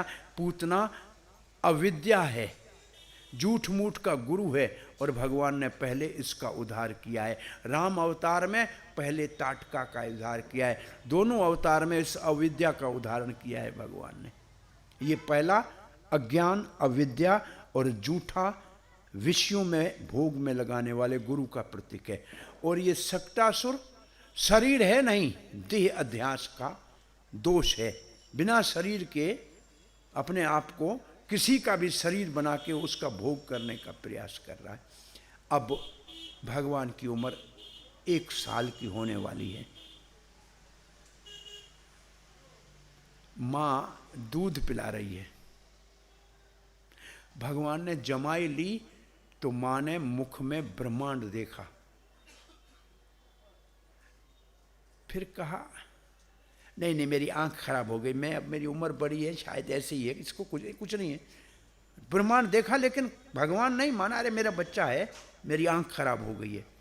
इतनी देर में उसको लगा कि ये बच्चा भारी है बहुत, तो उसने लगा मेरा पाँव सो गया इसलिए भारी लग रहा है। लेकिन भगवान तो जानते थे कि मामा ने मेरे लिए एक और खिलौना भेजा है, आकाश में उड़ा के ले जाएगा, हेलीकॉप्टर आ रहा है। तृणावर्त को भेजा था, वो आ रहा था, भगवान जान गए थे। तो बोला अब इतना भारी हो जाऊं, माँ मेरे को नीचे छोड़ दे, क्योंकि मेरी माँ के साथ उठा के गया तो माँ तो डर जाएगी। तो यशोदा ने बच्चे को नीचे रख दिया। यशोदा अंदर काम करने गई, तब तक वो बमंडल के रूप में तृणावर्त आया। ये वेग में आता है ऐसे, ये काम का दोष है, काम वेग में आता है और किसी को भी उठा के ले जाएगा। कितना भी बड़ा विद्वान हो लेकिन काम से बच नहीं सकता, उसके प्रभाव से वो नहीं बच सकता है। सो तृणावर्त कृष्ण को उठा के आकाश में ले गया और कृष्ण ने उसके गले को पकड़ लिया, क्योंकि बच्चा था, उसको पकड़ लिया। तृणावर्त अगर मथुरा की तरफ जाए तो कृष्ण भारी हो जाए और गोकुल में घूमे तो कृष्ण बहुत हल्के। और कृष्ण ऊपर से देख रहा है, देखो मेरा छोटा सा घर इतना बड़ा, इतना माचिस जितना लग रहा है, वो मेरी गाय इतनी छोटी चूंटी जितनी लग रही है, अंदर से ऊपर से मजा ले रहा है। प्रभुपाद जी पहली बार जहाज में चढ़े थे, न्यूयॉर्क से जा रहे थे लॉस एंजल्स, शायद संभव तो मुझे याद है। और तब प्रभुपाद ने कहा मैंने देखा सारे घर माचिस की डब्बी जितने लग रहे हैं। उस जमाने में जहाज पे प्रभुपाद पहली बार अमेरिका में चढ़े, यहाँ से पानी के जहाज में गए थे, तब इतने जहाज़ों का चलन नहीं था। आज तो बस स्टैंड लगा हुआ है, एयरपोर्ट बस स्टैंड से जैसा लग रहा है आजकल, तो जो हालात हैं वो बदल गए हैं। लेकिन उस ज़माने में जहाज़ में चढ़ने वाले तो बहुत सिलेक्टेड लोग, बहुत कम हुआ करते थे। अब थोड़ी देर के बाद इतना भारी लगा, उसने कहा किसी ने काला पत्थर मेरे गले में बांध दिया। छुड़ाना चाहा, भगवान ने ऐसा पकड़ा, तृणावर्त का सर नीचे, पांव ऊपर, सीधा जहां से उठाया था वहां एक पत्थर के ऊपर आके उसका सर टकराया। पत्थर टूटा और उसका सर फूटा और वो मरा हुआ वहाँ पड़ा है और उसके गले में हाथ डाल के कन्हैया बैठा हुआ है। भागती भागती गोपियाँ आई, फिर बच्चे को उठाया, देखा सुरक्षित है। अरे नारायण भगवान ने इसकी रक्षा की है। नंद बाबा रोज़ उसकी पूजा करते हैं, इसलिए संकट इसका कुछ बिगाड़ते नहीं है। दूध पिलाया, स्वस्ति वाचन कराया, ये तृणावर्त का भगवान ने उद्धार किया। अब भागवत सुनने का लाभ क्या है और ख़ास करके ये भगवान की बाल लीलाओं का क्या लाभ है, ये हम एक श्लोक का रसास्वादन करते हैं, फिर आगे की कथा में बढ़ते हैं। हरे कृष्णा कृष्णा कृष्णा हरे हरे, हरे राम राम राम हरे हरे। ये है 7वां अध्याय तक हम पहुंच गए हैं, संभवतः यहाँ तक हम पहुंच गए हैं। अब ये जब कथाएं सुनी ना 2-3, परीक्षित महाराज पूछ रहा है, येन अवतारेण भगवान हरि ईश्वर करोति। भगवान ने जिस जिस अवतार में जो लीलाएं की है, 3 शब्द लिखे हैं भगवान के लिए, भगवान, ईश्वर और हरि। भगवान को हरि इसलिए कहते हैं कि भक्तों का दुख हर के और प्रेम से मन हर लेते हैं। भगवान को भगवान इसलिए कहते हैं कि वो अपने भक्तों के लिए भक्त वत्सल हैं। सिर्फ भगवान भक्त वत्सल है, परमात्मा भक्त वत्सल नहीं है, ब्रह्म भक्त वत्सल नहीं है। आप लोग भक्त वत्सल की परिभाषा जानते हैं? भक्त वत्सल की परिभाषा जानते हैं? पहले वत्सला कहते हैं गाय को, गाय को वत्सला कहते हैं। और गाय जब अपने बच्चे को जन्म देती है तो बच्चे छोटे को वत्स कहते हैं। और गाय माँ अपने बच्चे को जन्म देती है तो उसी समय उठ के उसको चाटती है और उसके शरीर के ऊपर लगे हुए मल, पीप, रक्त, गोबर और जो मूत्र है उसको साफ करती है। और फिर उस बच्चा उठे और माँ का दूध पिए तब माँ संतुष्ट होती है। ये आपने देखा है किसी ने गाय को ऐसे बछड़े को जन्म देते हुए? नहीं देखा है, हमने देखा है। एकदम गाय उठेगी, बहुत पीड़ा होती है जन्म बच्चे को देने में, उठ के और बच्चे को चाटेगी, बच्चा उठेगा और सीधा माँ के स्तन में जाके मुंह डालेगा, तब माँ संतुष्ट होगी। ऐसे भगवान अपने भक्तों के सारे अवगुण चाट के साफ कर देते हैं। और जब भगवान के नाम का अमृत पीता है तब भगवान संतुष्ट होते हैं। इसलिए भगवान को भक्त वत्सल कहते हैं। देखो यहाँ नरसिंह देव प्रहलाद महाराज को चाट रहे हैं, ये भक्त वत्सल। दूसरा भक्त वत्सल का क्या अर्थ है? बच्चे को जन्म अगर गाय जंगल में दे दे, आप गाय को रस्सी से बांध के खींचो, लाठी मारो, नहीं आएगी। आपको गाय को घर लाना है, बच्चे को कंधे के ऊपर उठा के चलो, आगे गाय पीछे पीछे आएगी। तो वत्सला का अर्थ होता है भक्त जहाँ जाएगा भगवान उसके पीछे भागता हुआ जाएगा। ये 2 अर्थ है भगवान के भक्त वत्सल के। भगवान के अवगुण को भगवान भक्त के अवगुण को धो लेते हैं और जहाँ भक्त जाता है वहाँ भगवान जाते हैं। प्रभुपाद जी यहाँ कोलकाता से अमेरिका चले गए और भगवान जगन्नाथ यहाँ से भाग के सैन फ्रांसिस्को पहुँच गए। एक नहीं, फिर गोपीनाथ पहुँच गए, फिर गोविंद देव पहुँच गए। हजारों भगवान के विग्रह भागते हुए प्रभुपाद के, पहले तो जगन्नाथ पहुँच गए और पहला जगन्नाथ की स्थापना की 67 में, पहली रथ यात्रा भारत से बाहर की। और पहले विग्रह जगन्नाथ जी के शिला प्रभुपाद ने पाश्चात्य देश में स्थापित किए। उनके पास अपने पूजा के विग्रह थे, फिर भी मंदिर के लिए पहले विग्रह ये स्थापित किए और वो विग्रह भी बड़े दिव्य रूप से आए थे। तो भगवान के पीछे और भगवान भक्तों के पीछे भागते हैं। और ईश्वर का मतलब है भगवान सबके नियंता है, सबके स्वामी हैं, सभी उसके अधीन हैं। उस अवतार की कथा, लाभ क्या है? करण रम्याणी, कानों को अमृत की तरह, कानों में जैसे अमृत घुल रहा है, कानों को बड़ा आनंद देती है। रम्याणी शब्द पता है कहाँ? संस्कृत में खिलौना जो होता है ना, उसको रमण का कहते हैं। जैसे बच्चे को खिलौना मिल जाए कितना खुश होता है, ऐसे भक्त को कथा कान में आ जाए तो उसके लिए ये बहुत आनंद का विषय है। रमण का मतलब आनंद है। और मनोज्ञानी च, और मन को शांति, प्लीजिंग टू द माइंड। भगवान की कथा मन को शांत करने वाली है।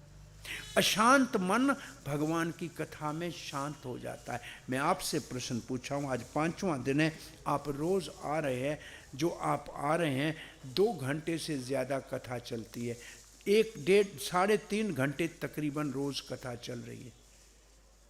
आपको कैसे लग रहा है? आपको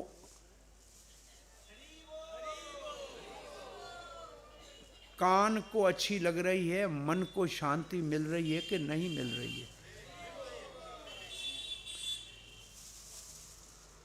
और तीसरा लाभ, करण रम्याणी मनोज्ञानी च न प्रभो। हे हमारे सुखदेव गोस्वामी महाराज, आपके मुख से कथा जो हमने अभी तक सुनी है, इसने हमारे कान को बड़ा आनंद दिया है, मन को बड़ी संतुष्टि दी है।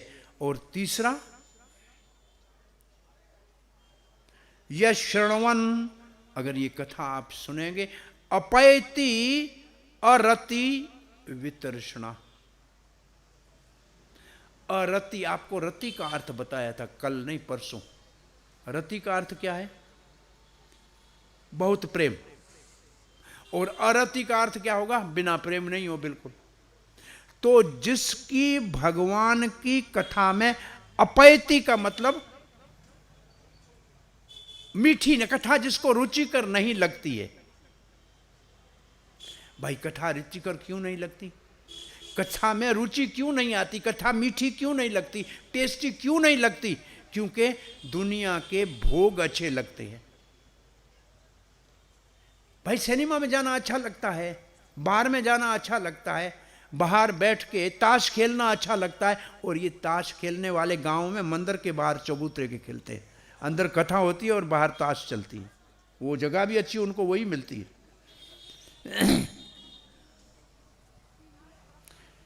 तो कथा सुनने से क्या होगा? जो कथा में हमारी अरुचि है वो खत्म हो जाएगी। कैसे?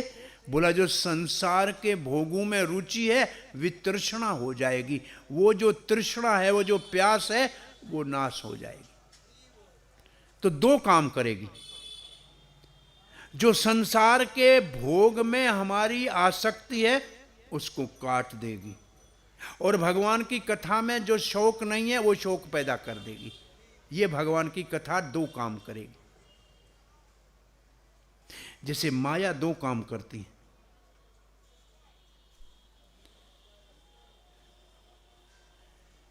जैसे जेल के अंदर बंदी को दंडित किया जाता है और शिक्षित किया जाता है कि दोबारा कोई अपराध न करे। शिक्षा भी दी जाती है और दंडित भी किया जाता है। ऐसे ये कथा 2 काम करती है। जो बाहर नरक में जाने वाले काम कर रहे हैं उससे बचा के हमको भगवान की कथा में रुचि पैदा करा देती है। तो बुराई से बचा देती है, अच्छाई के रास्ते पे चला देती है कथा। ये कथा का विशेष लाभ है। अब तीसरा लाभ, ये चौथा लाभ। अब 5वां लाभ क्या है?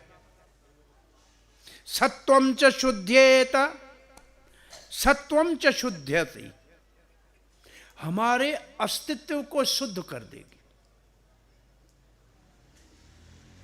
ये शब्द और भागवत के 5वें स्कंद में भगवान ऋषभ देव ने अपने महाराज भरत बड़े बेटे को लक्षित करके कहा था, बेटा इंद्रियों का भोग, विषयों में ये तो कुत्ते बिल्ले सूअर के जूनी में भी सबको उपलब्ध है। दुर्लभ मानव जन्म इस तुच्छ क्षण भंगर सुख के लिए नहीं है, तो काय के लिए है? तपो दिव्यम पुत्र का ये न सत्वम च शुद्धेत, दिव्य तपस्या के लिए है। दिव्य तपस्या का मतलब भगवान का सानिध्य प्राप्त करने के लिए है, भगवान का संग प्राप्त करने के लिए है, भगवान का पार्षद बनने के लिए है, भोग के लिए नहीं है, भगवान को पाने के लिए है। बोला क्या होगा भगवान को पाने से? ब्रह्म सौख्यम अनंतम, अब जो आपको सुख मिलेगा वो अनंत सुख होगा, वो आत्मा का आनंद होगा। हरि कथा हमारे अस्तित्व को शुद्ध करके ब्रह्म आनंद की, आत्मा के आनंद की, भगवान के प्रेम की प्राप्ति कराती है। ये है कथा की विशेषता। अभी भी सत्वम च शुद्धेते मेरा विचार एक दिन था कि पूरा इस श्लोक के ऊपर कथा करनी थी हमको। एक बार 6 दिन मैंने 5 दिन सिर्फ इस एक श्लोक के ऊपर कथा की है। सत्वम च शुद्धेत, हमारा अस्तित्व शुद्ध का अर्थ क्या है? हमारा ये जो शरीर दिख रहा है इसको स्थूल शरीर कहते हैं, जो 5 भूतों का बना हुआ है, पृथ्वी जल आकाश अग्नि वायु सब जानते हैं। इसके अंदर एक नाजुक सूक्ष्म शरीर है, सटल बॉडी है, मन बुद्धि अहंकार की बनी हुई और दूषित चेतना की। और ये शरीर हमारा मरने के समय नाश नहीं होता है, ये शरीर नाश होता है, इसका अग्नि संस्कार होता है। वो हमारा सूक्ष्म शरीर हमारी आत्मा को एक शरीर से दूसरे में ले जाता है और उसमें मुख्य है मन। ये हमारे साथ रहता है जब से हम दुनिया में आए, वो हमारा मन। हमने शरीर कई बदले हैं लेकिन हमारा मन वही है, बदला नहीं है हमने मन। इस मन को शुद्ध करना है, यह सत्व शुद्धि का मुख्य अर्थ है। मन को शुद्ध करना है। चाबी ताले में लगाते हैं ना, एक तरफ घुमाएंगे ताला बंद हो जाएगा, एक तरफ घुमाएंगे ताला खुल जाएगा। मन अगर दुनिया की तरफ लगाएंगे तो दुनिया में फंस जाएंगे, और यही मन भगवान की तरफ लगाएंगे तो भगवान के धाम चले जाएंगे। बस इतना ही काम है। मन को शुद्ध करने का मतलब मन को भगवान के चरणों के ध्यान में लगाना। ये न केन प्रकारेण मन कृष्ण पदार विंदयो, कैसे भी करके मन भगवान के चरण कमलों का ध्यान करे, ये सबसे मुख्य है। मन को शुद्ध करना है। मन हमारा सबसे बड़ा शत्रु है और बड़ा अच्छा मित्र भी है। जिसका मन बस में है उसका मित्र है, जिसका मन बस में नहीं है वो उसका सबसे बड़ा शत्रु है। सारी इच्छाएं मन में होती हैं, सारी कर्म की वासनाएं मन में होती हैं। ये मन ब्लैक बॉक्स जैसे है। जहाज जब क्रैश होता है ना तो उसमें से ब्लैक बॉक्स को निकालते हैं कि इसके अंदर सब कुछ जानकारी होती है। जब ये शरीर छूटता है ना, यमराज के आदमी आके मन को निकालते हैं, ब्लैक बॉक्स को, और उसको पढ़ते हैं इसके मन में क्या क्या इच्छाएं अभी और थी, जब मरा तब क्या सोच रहा था, उसके अनुरूप हमारे को शरीर दिया जाएगा। तो ये मन हमारे दूसरे शरीर का कारण है। मन बंधन का भी कारण है, मन मुक्ति का भी कारण है। अब एक बात और सुन लीजिए, जो चीज जिसका अंश होगा वहीं जाएगा तभी शांति पाएगा। मिट्टी पत्थर को उठा के ऊपर फेंको वापस धरती पे आएगा, क्योंकि धरती का अंश है। पानी कहीं भी गिराओ समुद्र में जाएगा, क्योंकि समुद्र का अंश है। आग कहीं भी जलाओ उसकी लौ ऊपर जाएगी, सूर्य का अंश है। ऐसे मन भगवान कहते हैं मेरा विभूति है। गीता में कहते हैं इंद्रियाणाम मनश्चास्मि, इंद्रियों में मन मेरी विभूति है। तो मन तभी शांत होगा जब भगवान में लगेगा। और भगवान गीता में आपसे मांगते, धन नहीं मांगते हैं, मन मांगते हैं। मई अर्पित मनोबुद्धि, तेरा मन मुझे दो। तेरा मन तेरे लिए मुसीबत पैदा कर रहा है, तेरे को बार बार जन्म मृत्यु के चक्कर में ले जा रहा है, तू तेरा मन मुझे दे दे। दुनिया वाले किसी को आप अपना मन दो, कोई नहीं लेगा। धन सबको चाहिए, मन किसी को नहीं चाहिए। दुनिया धन के पीछे भागती है, ये हमारा भोला भगवान मन के पीछे भागता है, क्योंकि मन उधर ही जाएगा तब शांति पाएगा और कहीं विश्राम नहीं कर सकता। तो मन को शुद्ध करना है। मन कैसे भगवान में लगे? तब नरोत्तम दास ठाकुर ने एक बहुत सुंदर भजन गाया है। वृंदावन रम्य स्थान दिव्य चिंता मणिधाम रतन मंदिर मनोवा। अंतिम लाइन में क्या कहते हैं? ये राधा कृष्ण बैठे हुए अष्टदल के बीच में मेरा मन में सदा ये स्फुरित होते रहे। इसका मतलब जिसका मन सदा राधा कृष्ण के चरण में लगा हुआ है, वही मन शांत है, वही मन शुद्ध हो गया। मन को कैसे बस में करें, ये भजन कई बार हमने पहले मन को वश में करने के लिए गीता में 2 बातें लिखी है। अभ्यासेन तो कौन्तेय वैराग्येण स गृह्यते। अभ्यास करो का मतलब रोज भगवान का नाम जपो, ये अभ्यास। और वैराग का मतलब 4 पाप कर्म से अपने आप को बचाओ। ये सामान्य अर्थ ये है। ये नशा मत करो। आपको कथा में ये बताया है 2-4 दिन में कभी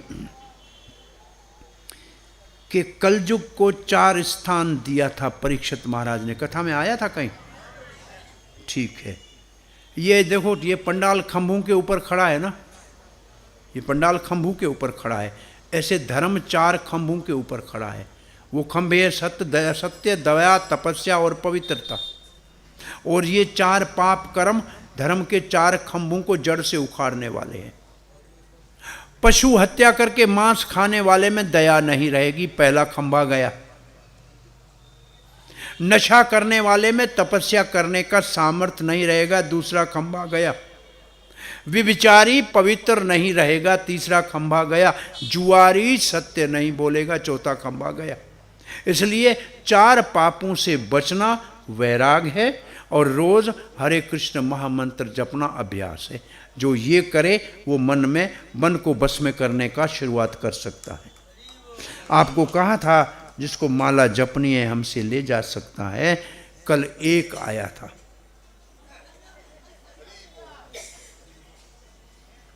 और मैं खुश हो गया, क्योंकि गीता में लिखा है मनुष्याणाम सहस्रेषु कश्चित यतति सिद्धये यतदाम्पि सिद्धानाम कश्चन माम वेति तत्वतः। हजारों में कोई एक होता है जो अपने आप को पहचानने का प्रयास करता है, और ऐसे 1000 जो अपने आप को जान जाते हैं वो भगवान को जानना चाहता है। तो एक आ गया, मैं समझा शास्त्र सच कहता है, झूठ नहीं है। मुझे संतुष्टि हो गई। और श्रील प्रभुपाद ने लिखा है कि मेरे पुस्तक को एक समझ के भगवत धाम गया तो मैं समझूंगा मेरा परिश्रम सफल हो गया। तो ये बड़ी आशा हमारी है। फिर भी माला हमने कहा था और लाके रखी है। वैसे आप बहुत सारे जपते हैं, बहुत धार्मिक है, हम इस बात को भी जानते हैं।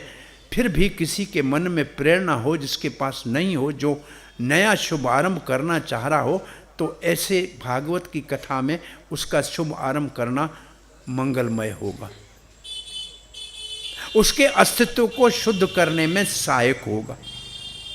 तो मन को शुद्ध करना है, फिर अहंकार को शुद्ध करना है, झूठा अहंकार, इसको सच्चे अहंकार में परिवर्तित करना है।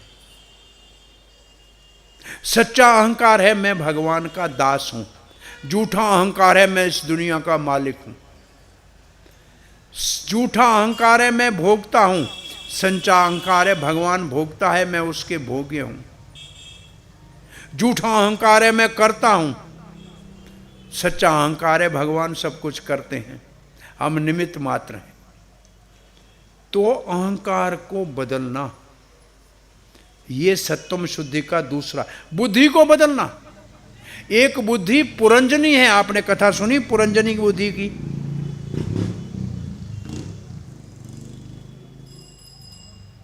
पुरंजनी बुद्धि की कथा।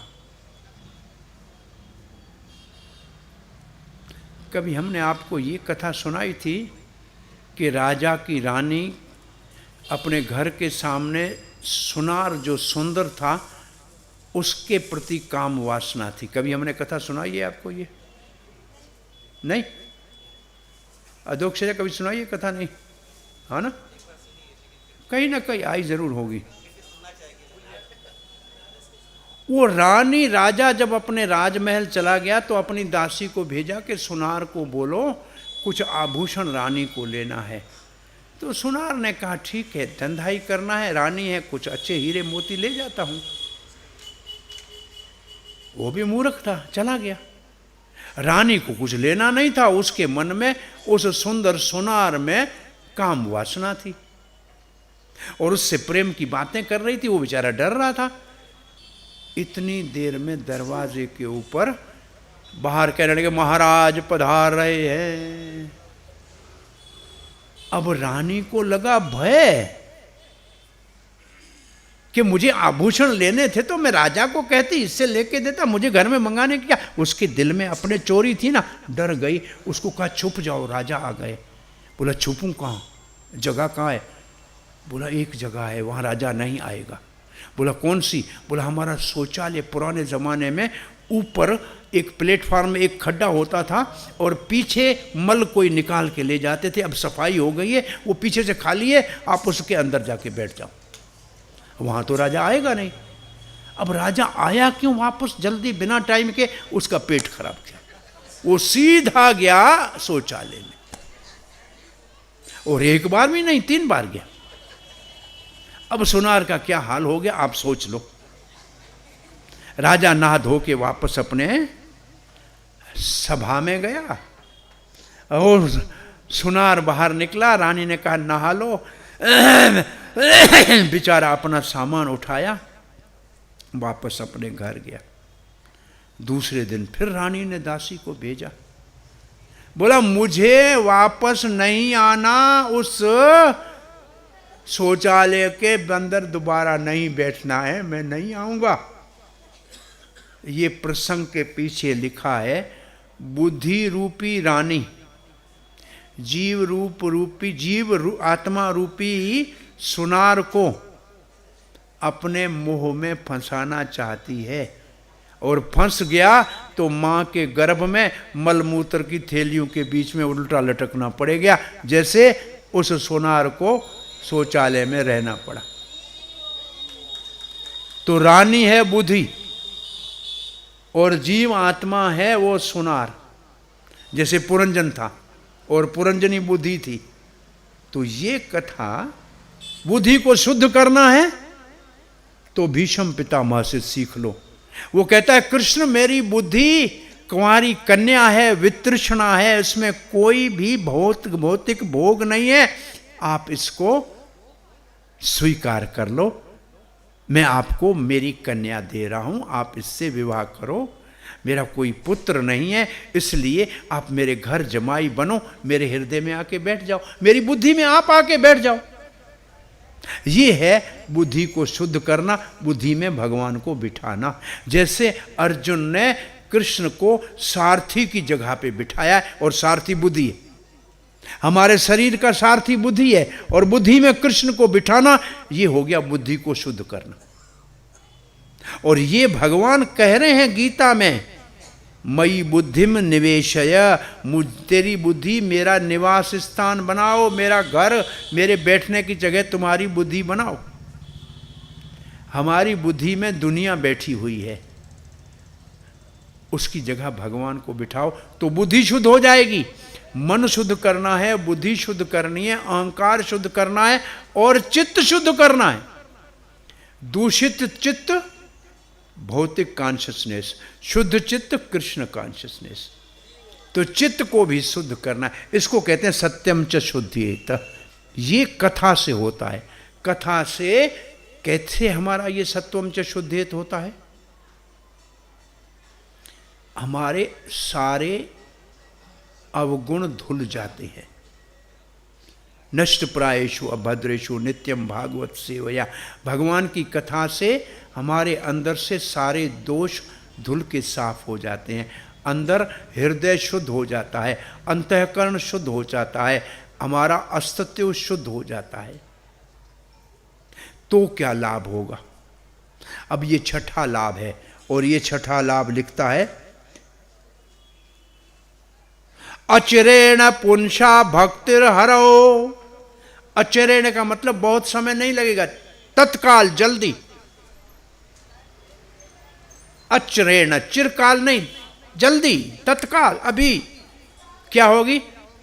भक्ति हरो, हमारे हृदय में हरि की भक्ति प्रकट हो जाएगी। तो हरि की भक्ति कब प्रकट होगी? जब अस्तित्व शुद्ध होगा। और शुद्ध कैसे होगा? कथा सुनने से होगा। कौन सी कथा? ये भगवान की बाल लीलाएं। आगे आचार्यों ने लिखा है कि आपके हमने जो है कूर्म अवतार की कथा भी सुनी, वाराह अवतार की कथा भी सुनी, और मत्स्य अवतार की कथा भी सुनी, परंतु उनसे इतना हृदय शुद्ध जरूर होता है, परंतु बाल लीला से अधिक आकर्षण होता है। और विशेष रूप से राम और कृष्ण का ये दो अवतार मानव समाज में हुआ है, तो वो मानव जैसी लीलाएं किए, इसलिए उनसे हम रिलेट कर सकते हैं। वो हमारे बीच में उन्होंने लीला की है, इसलिए उनको समझना आसान है। हमारे जैसी की है, इसका मतलब हमारे जैसे नहीं है वो। जैसे किसी व्यक्ति को हम कहें, अरे बाबा ये तो शेर है, शेर, जैसे कहते हैं ना वो राजपूतों को सिंह, सिंह का मतलब शेर। इसका ये मतलब नहीं है कि ये कोई पशुओं को खाने वाला शेर है, ये इंसान है, लेकिन शेर जैसा इसके अंदर शक्ति है। ऐसे भगवान को हम कहते हैं मानव जैसे, का मतलब मानव नहीं है, लेकिन दिखता मानव जैसा है, लेकिन मानव नहीं है।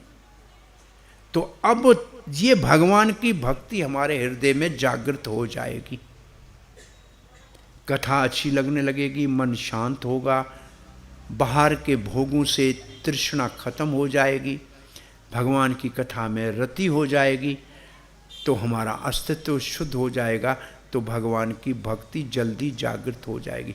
बोला सातवां लाभ क्या है? आज ये लाभ सुनो। सातवां लाभ है तत्पुरुषे च सख्यम। अगर आपके हृदय में वास्तव में भगवान की भक्ति है, तो भगवान के भक्त आपको अपने मित्र लगेंगे। और ये आखिरी है, इसका मतलब वास्तव में भगवान के भक्तों का कदर हमको भक्ति के बाद ही होता है, उससे पहले नहीं होता। अंतिम लक्ष्य है भगवान के भक्तों का सख्य प्राप्त होगा। और सारी भागवत में बार बार परीक्षित महाराज से प्रहलाद महाराज तक, ध्रुव महाराज से वृतासुर तक, सभी एक बात कहते हैं, भगवान आप कहीं भी हमको भेजें, आपके भक्तों का संग जरूर देना।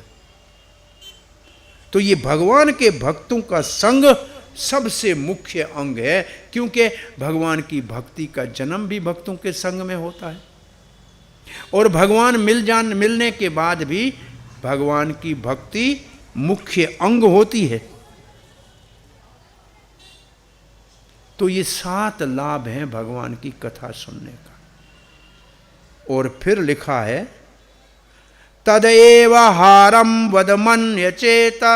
हारम का मतलब ये भगवान की कथा कंठहार की तरह हमको पहन लेनी चाहिए। जैसे आपका आभूषण कितना अच्छा लगता है गले में पहनने से, ऐसे हरी कथा का हार सदा ही आपके गले में पहना हुआ होना चाहिए। ये भगवान के कथा का मुख्य लाभ है। और इसके बाद कथा आती है भगवान के नामकरण संस्कार की। वैसे ये 90 दिन में हुआ था। 3 महीने में तृणावर्त का वध हुआ, उसके बाद नामकरण हुआ। कैसे नामकरण भगवान का हुआ? एक दिन नंद भवन में गोकुल में गर्ग आचार्य पधारे। नंद बाबा ने भगवान के समान उसका आदर सत्कार और पूजन किया और कहा, महाराज आप जैसे महात्मा हम जैसे संसारी गृहस्थियों के कल्याण के लिए ही घूमते रहते हो, आपका अपना कोई उद्देश्य नहीं। आप ज्योतिष के मूर्तिमान स्वरूप हो। अगर हमारे घर आए हो तो हमारी एक प्रार्थना है, ये हमारे 2 बच्चे हैं ना, इनका नाम रख दो। गर्गाचार्य को वसुदेव ने भेजा ही इस काम के लिए था, परंतु गर्गाचार्य चाहता था कि नंद बाबा ने इतना बड़ा नंद उत्सव किया था, पूरा ब्रज इकट्ठा हुआ था। नाम के समय अगर ब्रज को इकट्ठा किया और मैं गर्गाचार्य नाम रखूंगा, मैं यदुवंशियों का पुरोहित हूं, तो कंस को संदेह तो हो जाएगा कि ये बच्चे वसुदेव के हैं। इसलिए कहा नंद बाबा मैं यदुवंशियों का आचार्य हूं, मैंने अगर नाम रखा तो कंस जो 2 बच्चे वसुदेव के ढूंढ रहा है ना, उसको संदेह हो जाएगा, आपके बच्चों के ऊपर संकट आएगा। नंद बाबा ने कहा मैं किसी को नहीं बताऊंगा, किसी और को नहीं बुलाएंगे, बाहर भी नहीं जाएंगे। हमारे भवन में 7-8 पद्म गंधा गाय कृष्ण के दूध के लिए है, वहां पहले ही गोबर का पोचा लगा हुआ है, पवित्र जगह है। बस 2 माताएं, 2 बच्चे और 1 मैं, 5 आदमी रहेंगे, और छठे आप। किसी रिश्तेदार को नहीं बुलाएंगे। आया ही इसके लिए था। ये बात गर्गाचार्य ने मान ली।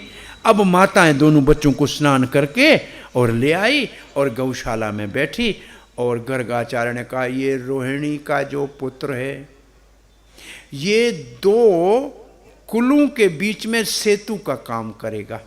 ये नंद बाबा के गोपों और यदुवंश के यादवों के बीच में पुल का काम करेगा, इसलिए इसको संकर्षण कहेंगे, ये इसका नाम होगा। ये भक्तों को हल से खींच के भगवान के चरणों में लाएगा, भक्ति की खेती करेगा उनके हृदय में, इसलिए भी इसको संकर्षण कहेंगे। और ये बड़ा बलशाली होगा, इसके बल से बहुत से लोगों की रक्षा होगी, इसलिए इसको बलभद्र कहेंगे। ये सबको आनंद देगा, इसलिए इसको राम कहेंगे। 3 नाम बता दिए, बलराम के 3 नाम बता दिए। फिर कहा ये यशोदा का जो पुत्र है, अरे वसुदेव, ये नंद कभी वसुदेव का बेटा भी था जो अब आपका बच्चा है। ये कभी वसुदेव का बेटा था जो आपका बेटा है। इसका मतलब पहले ये वसुदेव के यहां पैदा हुआ है, फिर आपके पास आया है। अरे ये हर युग में अवतार लेता है, ये त्रियुगी नारायण है। ये सत्य युग में सफेद वर्ण में लेता है, त्रेता में रक्त वर्ण में, द्वापर में श्याम वर्ण में, और कल युग में छुपा हुआ गौर वर्ण में आता है। और इसके बहुत सारे नाम हैं, बहुनी नामानी संति, इसके नाम बहुत हैं, गुण के अनुसार, लीला के अनुसार बहुत सारे नाम हैं इसके। और ये नारायण के समान गुणों में है, नारायण से भी इसमें अधिक गुण हैं। ये आपकी रक्षा करेगा। अब आप इसका अच्छी तरह से पालन करो। ये गर्ग आचार्य ने श्लोक पढ़े, बच्चों का नामकरण संस्कार किया और गर्गाचार्य यहाँ से विदा हो गए। अब भगवान श्री कृष्ण की बाल लीलाएं शुरू होती है। अभी हमारे पास 10-1 मिनट हैं, कुछ बाल लीलाओं की कथा करें या कल के लिए रखें। बच्चों का ड्रामा है तो हम कथा को यहाँ आज विराम देते हैं। कल आप बाल लीलाओं को सुनेंगे। कल हम भगवान की गोवर्धन लीला, रास लीला, मथुरा लीला और रुक्मणी विवाह रात को इस वक्त करेंगे। हरे कृष्ण। ग्रंथराज श्रीमद् भागवतम की जय, श्रील प्रभुपाद की जय, निताई गौर प्रेमानंदे। हरे हरे हरि बोल। शायद ही किसी के मन में इच्छा होगी कि कथा को विश्राम दें। आप में से कोई हैं जो विश्राम देना चाहते हैं कथा को, लेकिन समय की पाबंदी है। प्रभु ने इतना सुंदर कथा को इतना आकर्षित किया, इतना आकर्षण हुआ कथा के प्रति, क्योंकि ये बिल्कुल सत्य है। शास्त्र की जो बातें हैं बिल्कुल सत्य है। कहीं कोई तो जब सत्य उद्घाटित होता है तो इसी तरह से आकर्षित करता है। तो हम जीव जो है सत्य की तरफ आकर्षित होते हैं। भगवान का जो प्रेम है जीव के हृदय में विराजमान है। नित्य सिद्ध कृष्ण प्रेम साध्य कभु नाय, श्रवण आदि शुद्ध चित्ते करो हे उदय। तो प्रभु जी के श्रीमुख से हम लोगों ने कितने सुंदर ढंग से श्रवण किया, और हमें लगता है ये कथा हृदय में स्थापित हो जानी चाहिए सदा सदा के लिए। तो प्रभु जी के लिए एक बार हरे कृष्ण महामंत्र बोलेंगे प्रभु जी को। हरे कृष्णा हरे कृष्णा